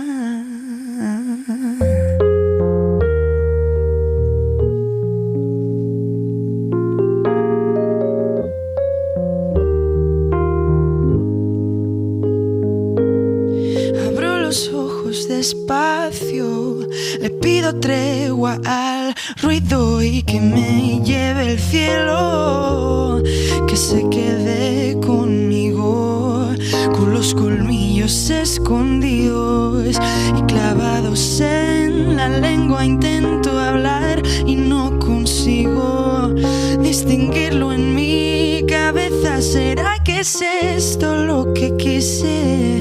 Pero me pierden las maneras. ¿Será que nadie lo dice?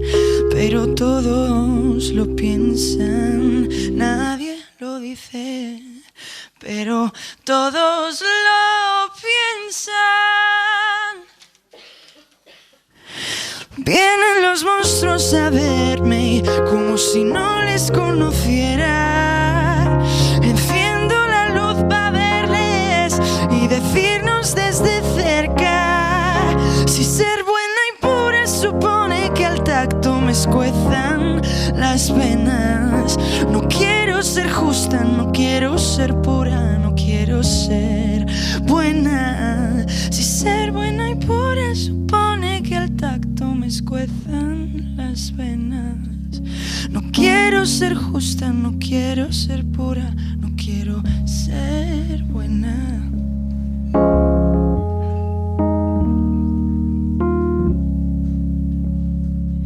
No quiero ser justa, no quiero ser pura, no quiero ser buena.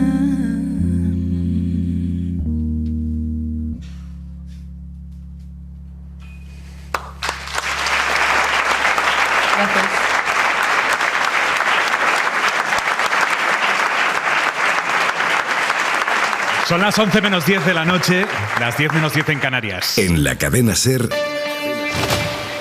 Hora 25.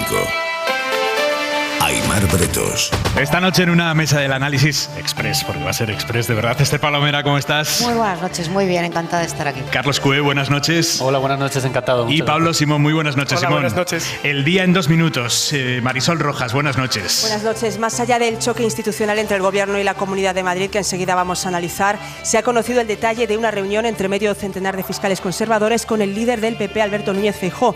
Reunión en la que, según detalla el diario El País, se atacó al Gobierno y se deseó la llegada de Feijóo a la Moncloa. El presidente del Gobierno, Pedro Sánchez, habla de movimientos oscuros de la oposición. Una oposición que maniobra en la oscuridad, a puerta cerrada, con intereses ocultos y cuyo único objetivo es uno, es derogar, es desmantelar, es retroceder. En Asturias, la Guardia Civil investiga una presunta agresión sexual de un grupo de 4 jóvenes a una chica de 17 años en una fiesta en Corbera. El alcalde del municipio lo ha condenado. Este tipo de hechos denunciados no solo los lamentamos, sino que los repudiamos total y absolutamente y los condenamos con total rotundidad.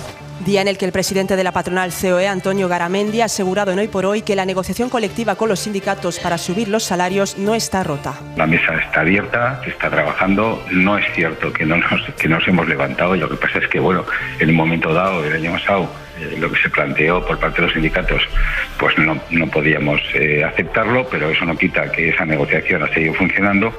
Por cierto que en Francia los sindicatos han anunciado una nueva jornada de huelgas y manifestaciones para el próximo 6 de junio, después de un 1 de mayo muy caliente por la reforma de las pensiones de Macron aprobada por decreto. Gracias, Marisol. Lo dicho, desplegamos ya la mesa del análisis de Hora 25, pero antes, en la contra...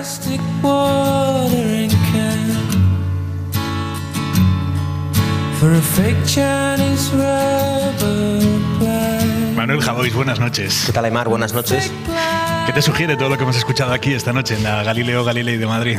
Creo que es un buen día para recordar. Afortunadamente ya lo han hecho los compañeros. Yo lo quería recordar también a Pablo González, encarcelado en un país de la Unión Europea, acusado de espionaje sin pruebas ni garantías procesales. Un buen día para recordar que no es el único. Y un buen día para hablar de la libertad de prensa desde una perspectiva que yo conozco bastante bien, que es la del periodismo local. Es un lado menos espectacular, pero que tenemos más cerca porque es el periodismo al que se dedican casi todos los periodistas y lo sufren los oyentes, los lectores y desde luego los profesionales. Una vez le leí a Hernán Castiari, periodista argentino, escritor argentino, que no le gustaba ser informado de lo que pasaba en el mundo por gente que vivía en casa de sus padres. Hablaba de la precariedad, hablaba de las condiciones dignas y al fin y al cabo esas condiciones dignas hacen el trabajo más digno y por tanto más libre, que eso también va, la libertad de prensa. Los horarios dignos, los salarios dignos tienen mucho que ver con la libertad de prensa porque las condiciones en las que se informa muchas veces condicionan lo que se informa. Y el primer problema del periodismo no creo que sea su conflicto con la verdad, que lo hay, sino el conflicto con los que quieren contar la verdad y no pueden vivir solo de eso. No tienen tiempo para contrastarla, ni tienen derechos para defenderla. Libertad es pagar bien y tener horarios que cumplan la ley, libertad es respetar un convenio, libertad es saber que cuando es vocacional, el periodismo no se convierte en un hobby, sigue siendo una profesión. Y es tan importante saber esto como no olvidarlo.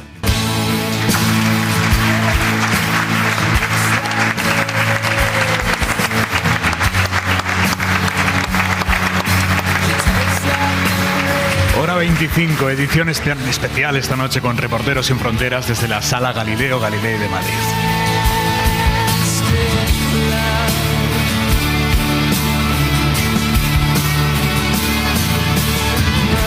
Hora 25. Aimar Bretos.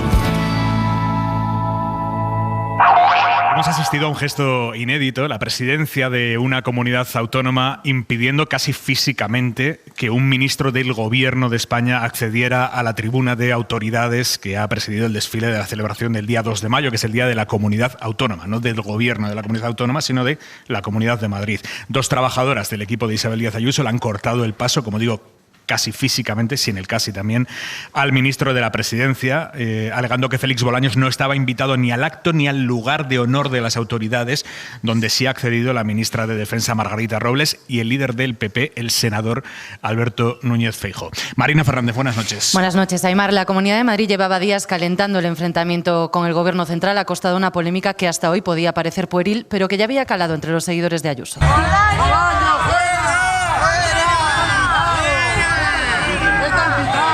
De hecho, al ministro Bolaños lo han recibido así algunas de las personas que esperaban esta mañana la llegada de los diferentes invitados a la Puerta del Sol, con abucheos y gritos de ¿quién te ha invitado? Esa era la cuestión, según la comunidad, que no habían invitado formalmente a este ministro. Pero a primera hora colocaron para él un asiento en primera fila dentro de la sede del Gobierno regional para asistir a la entrega de medallas y al discurso de la presidenta Ayuso. Muy buenos días, galardonados.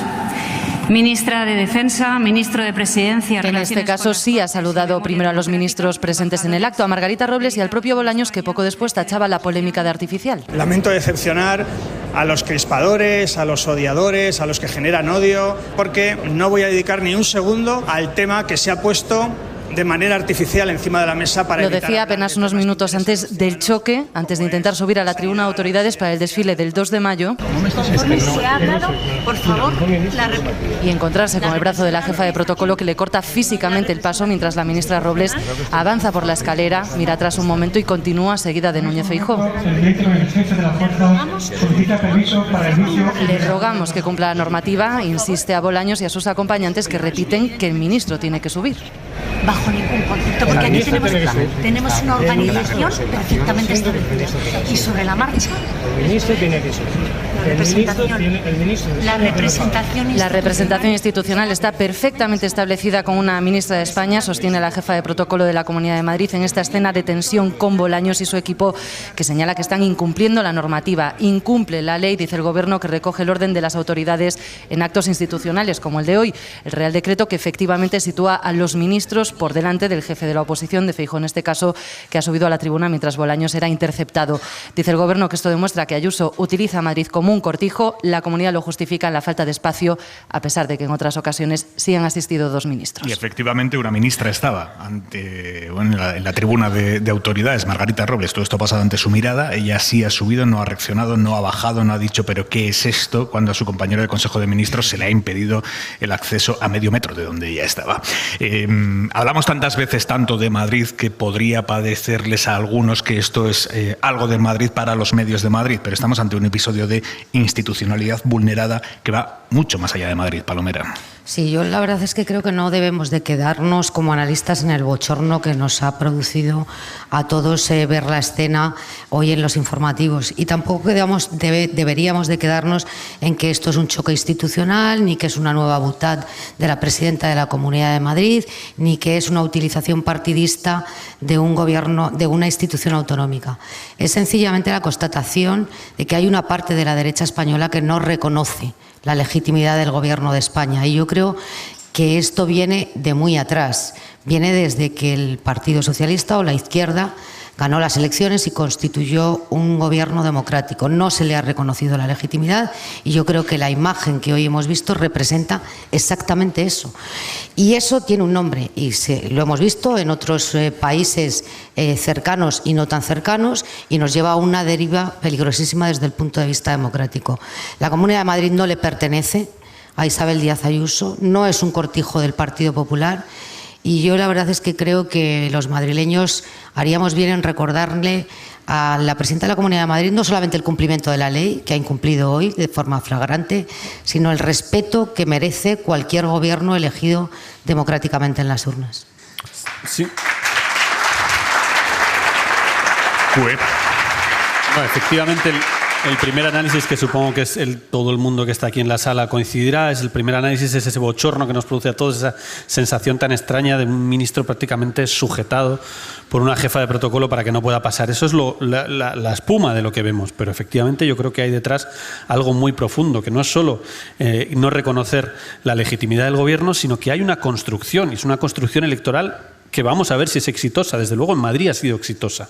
En Madrid fue muy exitosa hace 2 años, que es la construcción electoral de todos contra Sánchez, todos contra el gobierno, la clave de las elecciones, porque Ayuso, y le pasa a otros presidentes, a otros dirigentes autonómicos del PP, Ayuso no quiere hablar de gestión. Ayuso no está haciendo, si uno sigue los mítines, si uno sigue la campaña electoral de Ayuso, y lo de hoy es clarísimamente, no quiere hablar de su gestión, no quiere contrastar su gestión, lo que quiere es que toda la derecha, y si es posible los de Vox, que evidentemente ella está buscando ese voto de Vox para llegar a la mayoría absoluta, que le voten contra Sánchez. Que la gente de derechas en este país tenga la sensación de que da exactamente igual cual sea la urna, en Zaragoza, en Valladolid, en Murcia, da exactamente igual la urna. La urna es decirle no a Sánchez porque es un gobierno ilegítimo, es un gobierno ocupa. Es que hemos oído todo esto, lo hemos oído en estos 3 años. Es un gobierno, el líder de la oposición, supuestamente es el sector más moderado del PP, el líder de la oposición este martes dijo: yo vengo a derogar el sanchismo. Cuando alguien, además lo repitió varias veces, y fue la frase que iba por delante en el comunicado oficial del PP, en el resumen del PP, porque es la frase que quiere instalar, derogar el sanchismo. Evidentemente detrás de eso no hay solo un tira y afloja de una cuestión protocolaria. Hay una estrategia política muy fuerte de unificar absolutamente el voto de la derecha en el PP. Pero para eso tienen que... Y esto ha pasado, efectivamente, como decía Esther, esto ha pasado en otros países, que es unificar, esto ya Trump lo trató de hacer, unificar todo el voto posible para intentar que no, en su momento echara la idea contra la idea de Obama, vamos a votar todos juntos la derecha. Y en Brasil lo intentó Bolsonaro, le salió una vez y estuvo a punto de salirle una segunda vez, contra Lula todos. Es un concepto que funciona, electoralmente funciona. El problema es lo que deja después. Pues te puede funcionar, puedes hasta ganar las elecciones. Ayuso, hay un riesgo real, hay una posibilidad real de que tenga mayoría absoluta con los votos de Vox, pero ¿qué queda después? ¿Qué queda después del día siguiente de que ya ni siquiera dejen subir a un segundo ministro del gobierno cuando está allí, ni siquiera lo dejen subir con el argumento, además, bastante peregrino, de que no cabían? Porque entre los argumentos absurdos que hemos escuchado hoy, uno de los argumentos es que ya hay mucha gente ahí arriba. Y cuando uno ve la foto y ve las fotos anteriores, en fin, no se sostiene. Por eso creo que en el mundo de Ayuso no hay casi nada de improvisación. Y mucho menos en esto que se venía preparando.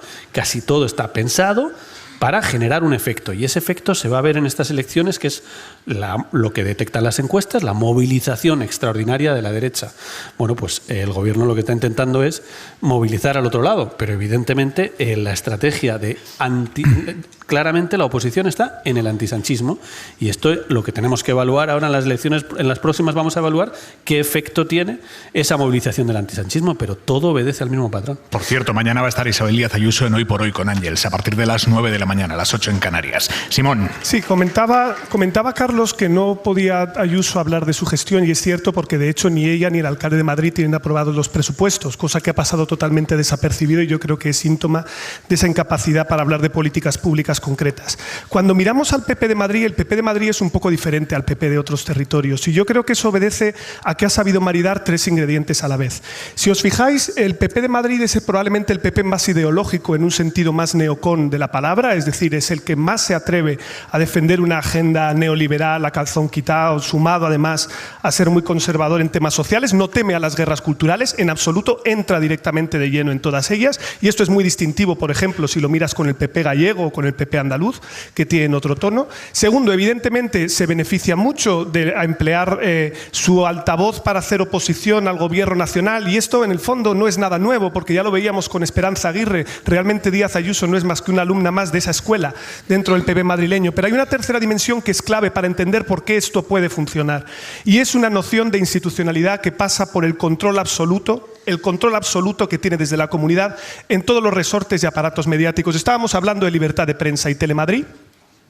si lo primero que hizo Díaz Ayuso fue asaltar Telemadrid para tenerla directamente controlada? ¿Cuánto hablamos de publicidad institucional también ligada a lo que dan las comunidades autónomas en este país para después tener a la prensa regional y no tan regional afecta al poder? Todo eso le permite construir un dispositivo muy útil que consigue amplificar estas polémicas. Y yo creo que de esa alianza de hierro se puede entender el que tenga un bastión electoral tan fuerte. Ahora bien, si el gobierno, que esto lo sabe, porque yo no creo que el gobierno sea un actor inocente, yo no creo que el ministro Bolaños no sepa con lo que se ha estado calentando la banda con respecto a esta polémica el que se va a producir un choque. Aquí tienes dos opciones, o no vas al choque o si vas con todas las consecuencias. Me refiero a que yo me subo a ese atril. Es decir, si a mí me frenan, yo me subo a ese atril. No, lo digo totalmente en serio. Es decir, porque entonces sí que supone el reafirmamiento de un acto de autoridad. ¿Quién fue el primero que construyó la autoridad de Díaz Ayuso a nivel nacional? Yo quiero recordar que ha habido una cumbre bilateral entre el presidente del gobierno y la presidenta de la Comunidad de Madrid en el año 2020. La apoteosis de las banderas. Porque se negaba a aplicar la normativa a nivel nacional respecto a la COVID-19.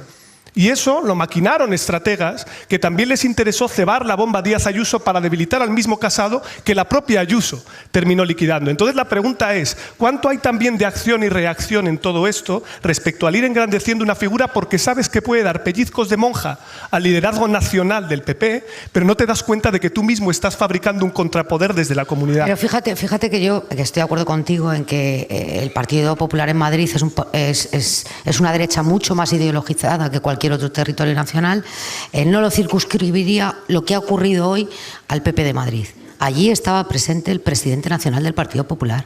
¿En qué papel y en qué lugar deja Ayuso Alberto Núñez Feijóo con este comportamiento y Alberto Núñez Feijóo mirando al cielo, como hemos visto en las imágenes, como si no se estuviera enterando de nada? Al final, Feijóo, como Margarita Robles, dicho sea de paso. Al final, Feijóo, que venía aquí a hacer un ejercicio de moderación y centrismo, ha sucumbido a esas guerras culturales. El eslogan que recordaba Carlos hace unos momentos del Pleno del Senado de la semana pasada, derogar el sanchismo, hasta donde sabíamos se derogan las leyes, no las personas, pero bueno, ha recuperado el concepto de plebiscito en estas elecciones municipales y autonómicas. Y eso es consecuencia de la influencia que la oposición al gobierno de España que hace Ayuso está teniendo también en un presidente nacional que venía a hacer algo distinto que Pablo Casado. Y al final está jugando exactamente el mismo papel. Sí, pero yo creo que además eso ha sido muy evidente en el desarrollo de los últimos meses de Feijóo y también de su apoyo y de lo que detectan las encuestas. Feijóo vino y nada más venir dijo, la primera sesión en el Senado, dijo: yo no vengo aquí a insultar, yo vengo a ganarle a usted las elecciones y vengo a ganarle las elecciones con propuestas y con contenido.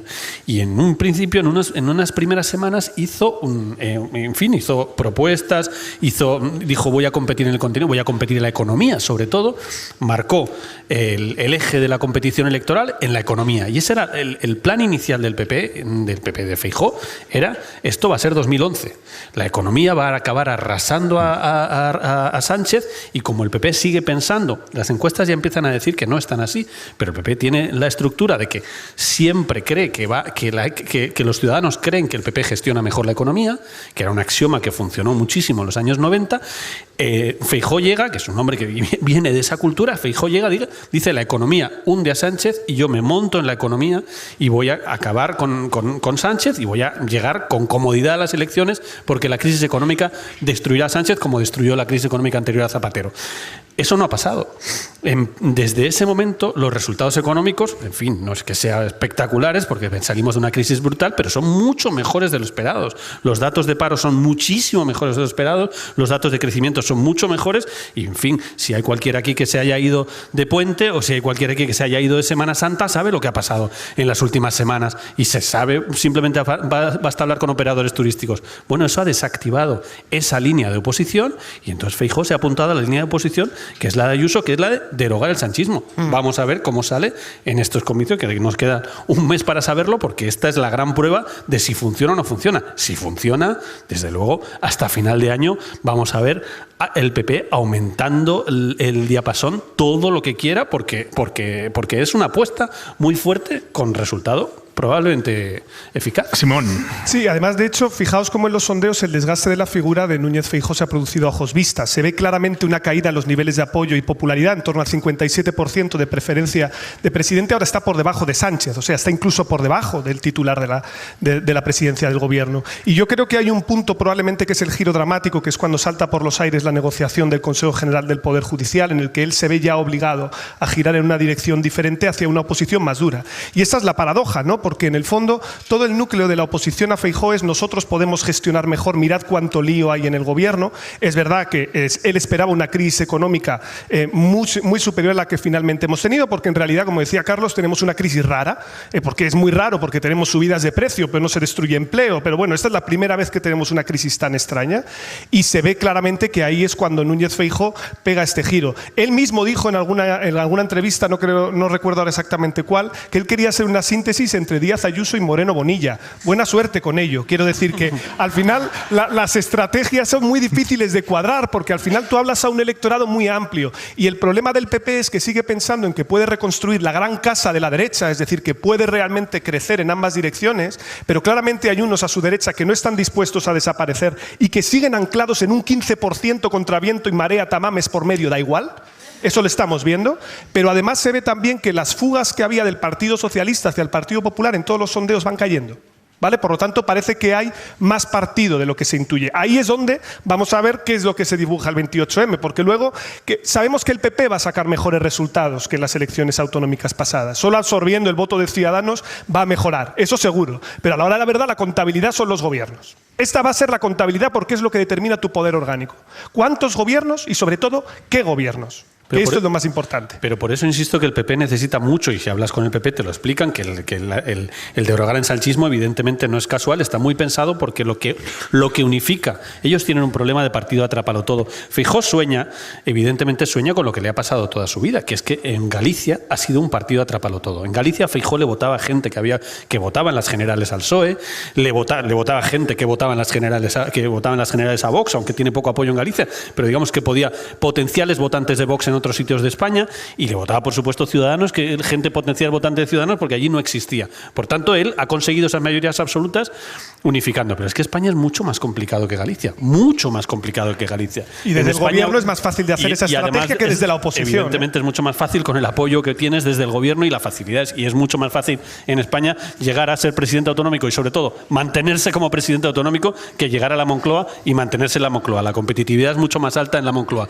Pero Feijóo tiene ese sueño. Entonces, lo que los estrategas del PP le dan muchas vueltas, empezaron con esta estrategia de la economía y tal, y ahora han dicho, aquí lo único que unifica es el antisanchismo. El problema es que el antisanchismo como propuesta política, vamos a ver qué recorrido tiene, porque tiene es bastante... Ha sucumbido claramente a la estrategia, a la estrategia de la presidenta de la Comunidad de Madrid. Yo no sé con qué sueña Feijóo, pero estoy seguro que pesadillas con Ayuso empieza a tener desde hace tiempo.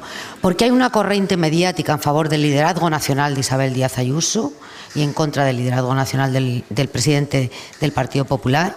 Esto ya lo hemos vivido. Que ya no es que cuestione el volumen o la altura política de Alberto Núñez Feijóo, es que le ridiculiza permanentemente en los análisis, y esto ha empezado de unas semanas hacia acá. Por lo tanto, hay claramente esa corriente en favor de un liderazgo nacional, que veremos a ver qué pasa después del 28 de mayo. Porque a lo que está jugando Isabel Díaz Ayuso no solamente es al antisanchismo, sino a obtener un resultado similar o muy parecido al que obtuvo Juanma Moreno en Andalucía hace exactamente un año en las elecciones autonómicas, para poder competir con el presidente de Andalucía por el liderazgo nacional. Ede, buenas noches de nuevo. ¿Qué tal? ¿Y a qué vamos a jugar nosotros ahora para cerrar el programa? Pues a ver, bueno, es que estaba hablando yo ahí dentro en bambalinas, como, sí. Ahora vengo yo como con una cosa como mucho más suave, ¿no? Nos viene estupendo. Voy a bajar un poco la intensidad. Esto se llama rabia suave. Un momento, que estoy aquí pelándome con el pie de micro. A lo mejor alguien me puede... No, sí. Ya está, ya me he apañado yo. ¿Sí? ¿Seguro? Te podemos echar un cable ahora mismo, ya ¿no? Ya está. Venga, vamos. Se llama rabia suave. Rabia suave. De esta noche en Hora 25.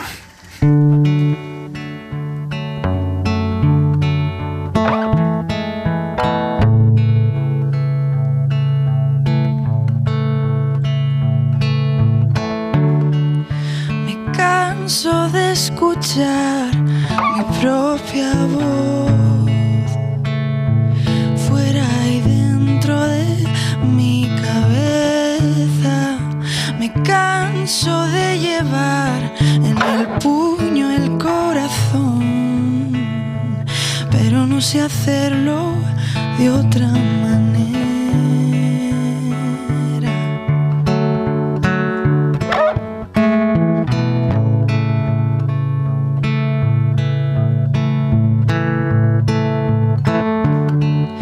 Me canso de escuchar mi propia voz, menos cuando le reza a la diosa que duerme en mi externo y que arrasa cuando se despierta.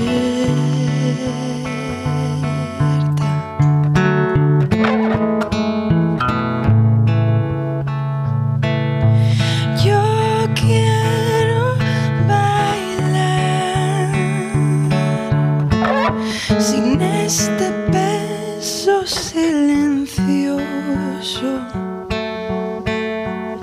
esta rabia suave, este duelo hermoso. Yo quiero bailar sin este coraje sordo, esta pena dulce, este tierno olvido, y que si me pierdo solo siga el hilo que me lleva al faro, que traza el camino y que me recuerda lo que he bailado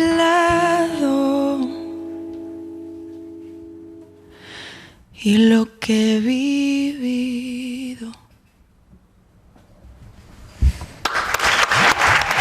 Muchas gracias. Gracias. Gracias a ti, Ede. Por invitarme. Gracias a ti por estas preciosidades de canciones. Gracias, de verdad.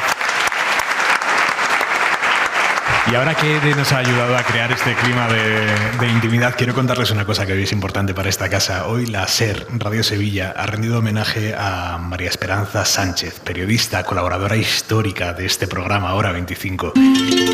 Los que llevan años escuchándonos conocen de sobra a María Esperanza, y desde hoy un estudio de Radio Sevilla va a llevar su nombre, el nombre de María Esperanza Sánchez, la voz del compromiso andaluz.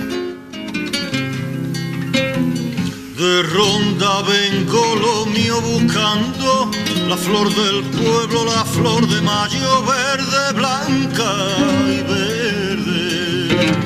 Lo que oigo me parece un poco excesivo, ¿no?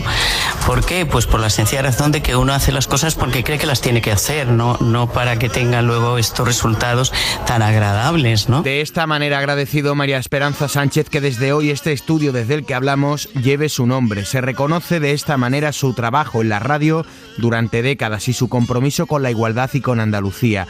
Una encomienda que le llevó a hacer de Radio Sevilla su casa y en la que crió a sus hijos incluso. Y muchas tardes recuerdo venir del colegio para estar con ella, hacer los deberes y pasar algún tiempo aquí. Habla Quino, su hijo. Otra de las voces que ha participado en su homenaje ha sido su maestro, su amigo Iñaki Gabilondo. No ha habido una causa de esta colectividad que no haya hecho su causa.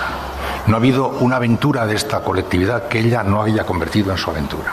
No ha habido un problema de esta comunidad que ella no haya convertido en su problema. Otro de sus coetáneos con los que trabajó la ha llamado como la voz de la fuerza, Paco Lobatón. Este eslogan que define ahora la SER, la fuerza de la voz, lo inventó antes, mucho antes, Esperanza, que siempre fue la voz de la fuerza. María Esperanza llegó a Sevilla desde Salamanca en los estertores del franquismo y ahí comenzó su compromiso con una tierra, con Sevilla, con Andalucía.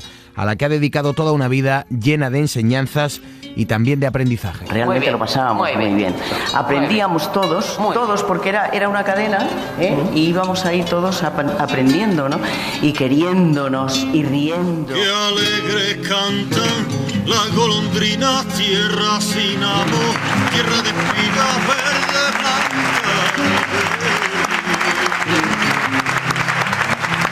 Como relucen la amapola de Andalucía trabajadora, verde, blanca y verde. Amo mi tierra, lucho por ella, mi esperanza es su bandera, verde, blanca y verde, verde, blanca y verde. Un beso enorme para María Esperanza, que seguro que nos está escuchando a esta hora de la noche. Punto y 25. Joaquín Estefanía. Bukele y Ortega. Hace unos años, cuando la memoria aún lo respetaba, García Márquez recordó en una tertulia con amigos el nacimiento de la agencia de noticias cubana Prensa Latina. Eran otros tiempos. Estos días se cumple un cuarto de siglo de la fundación del diario salvadoreño El Faro, el primer periódico de América Latina creado exclusivamente para Internet. Más los tiempos para la efeméride. Desde hace semanas, sus responsables legales y administrativos se agolpan con otros periodistas de la región en San José de Costa Rica, porque los mandatarios de Nicaragua, El Salvador, Honduras o Guatemala no soportan narrativas distintas a las oficiales. En el caso del Faro, son sus denuncias constantes de la supresión de las garantías constitucionales las que han provocado un enfrentamiento con el gobierno de Bukele.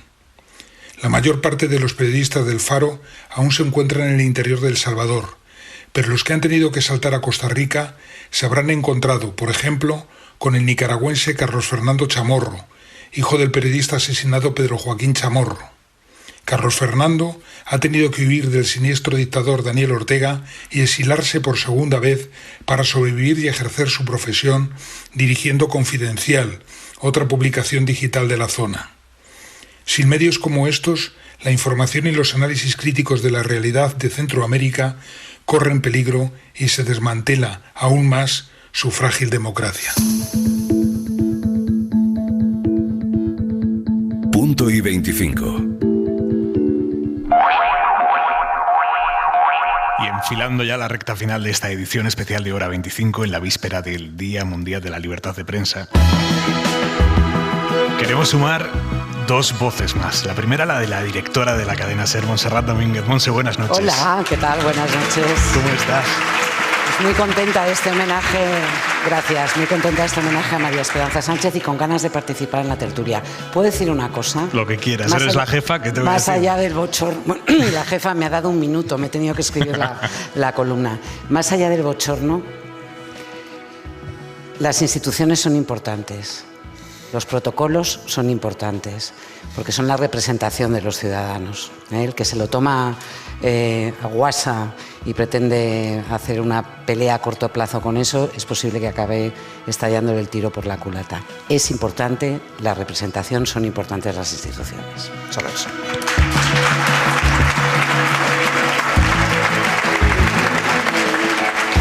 Miramos a largo plazo, Monse. Mira, Aimar, hace tiempo, en medio de uno de esos debates eternos o sempiternos que tenemos sobre la calidad de la educación en España, leía a un experto que hacía hincapié en algo que de tan obvio a veces se nos escapa. Y es que los países que tienen un buen nivel, un gran nivel educativo, lo tienen sencillamente o básicamente porque tienen muy buenos profesores. Y eso obviamente es fruto de un buen sistema educativo, pero sobre todo de una sociedad que les respeta, que les valora y que les impulsa. Y creo que con los periodistas nos pasa algo muy similar. Necesitamos una sociedad que sea exigente, que esté atenta, que sea curiosa, que sea crítica, Hay quienes esperan de los periodistas que expliquemos todo, pero todos sabemos también que la vida tiene muchas cosas que son sencillamente inexplicables. Muchas veces sencillamente contar lo que ocurre, desbrozando todas esas capas que hay de intereses creados, de propaganda, de confusión, muchas veces esa es la tarea, y es una tarea titánica. Y además es una tarea profesional, porque es en las redacciones de los medios donde se crea esa cultura, ese ecosistema colectivo que hace que haya un control de calidad para que todo lo que sale al aire, todo lo que llega a las pantallas de vuestros móviles tenga un mínimo sello de rigor, de veracidad. Es muy costoso, es muy laborioso, pero al igual que pasa con la educación y con los profesores, a la larga tiene una enorme rentabilidad social. Esta noche de radio hemos escuchado, y tenemos algún otro testimonio por escuchar, testimonios muy sobrecogedores sobre lo complicado que es ejercer en muchos lugares del mundo el oficio de contar de lo que está pasando. Lo huérfanos que se quedan tantas personas cuando la guerra, los regímenes autoritarios, las instituciones corruptas les roban el acceso a una información veraz. Yo quiero dar las gracias a Reporteros Sin Fronteras, que nos lo recuerda cada día. Quiero darle las gracias a Raya, a Andrea, a Ana. Cómo duele Nicaragua, cómo duele Afganistán. Pero no olvidemos que defender la libertad de prensa es una tarea de todos. Y que saber lo que está pasando quizá no nos haga mejores personas, pero sin ninguna duda nos hace mejores ciudadanos. Y una prensa libre nos hace más fuertes a todos.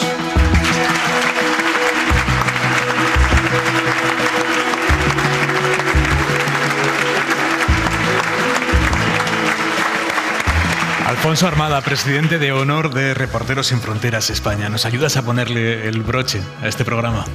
Sí, y muchas gracias. Una de las cosas buenas del Premio Nobel es que nos descubre a escritores que, si no fuera por él, jamás leeríamos. Es el caso de la poeta polaca Wisława Szymborska. De ella, su poema Después de cada guerra. Después de cada guerra, alguien tiene que limpiar. No se van a ordenar solas las cosas, digo yo. Alguien debe echar los escombros a la cuneta para que puedan pasar los carros llenos de cadáveres. Alguien debe meterse entre el barro, las cenizas, los muelles de los sofás, las astillas de cristal y los trapos sangrientos. Alguien tiene que arrastrar una viga para apuntalar un muro. Alguien poner un vidrio en la ventana y la puerta en sus goznes. Eso de fotogénico tiene muy poco y requiere años. Todas las cámaras se han ido ya a otra guerra, a reconstruir puentes y estaciones de nuevo. Las mangas quedarán hechas jirones de tanto arremangarse. Alguien con la escoba en las manos recordará todavía cómo fue. Alguien escuchará asintiendo con la cabeza en su sitio. Pero a su alrededor empezará a haber algunos a quienes les aburra. Todavía habrá quien a veces encuentre entre hierbajos argumentos mordidos por la herrumbre y los lleve al montón de la basura.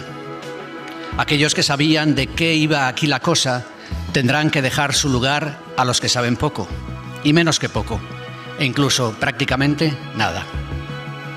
En la hierba que cubra causas y consecuencias, seguro que habrá alguien tumbado, con una espiga entre los dientes, mirando las nubes.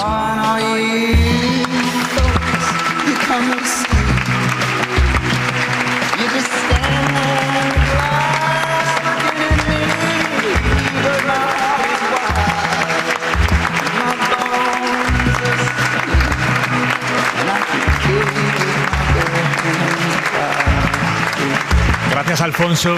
Gracias, Reporteros Sin Fronteras. Gracias a todos los oyentes que se han acercado a acompañarnos hoy a la Sala Galileo Galilei. Y gracias sobre todo a todos esos compañeros que os jugáis todo por seguir informando. Hasta mañana. Gracias.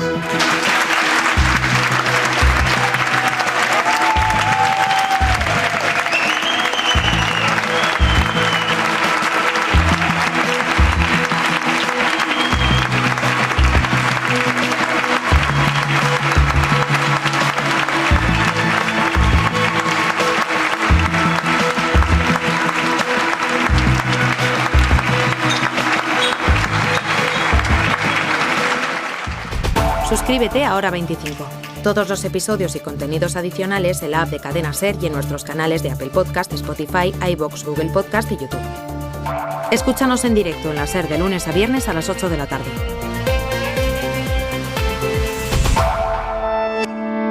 Cadena SER.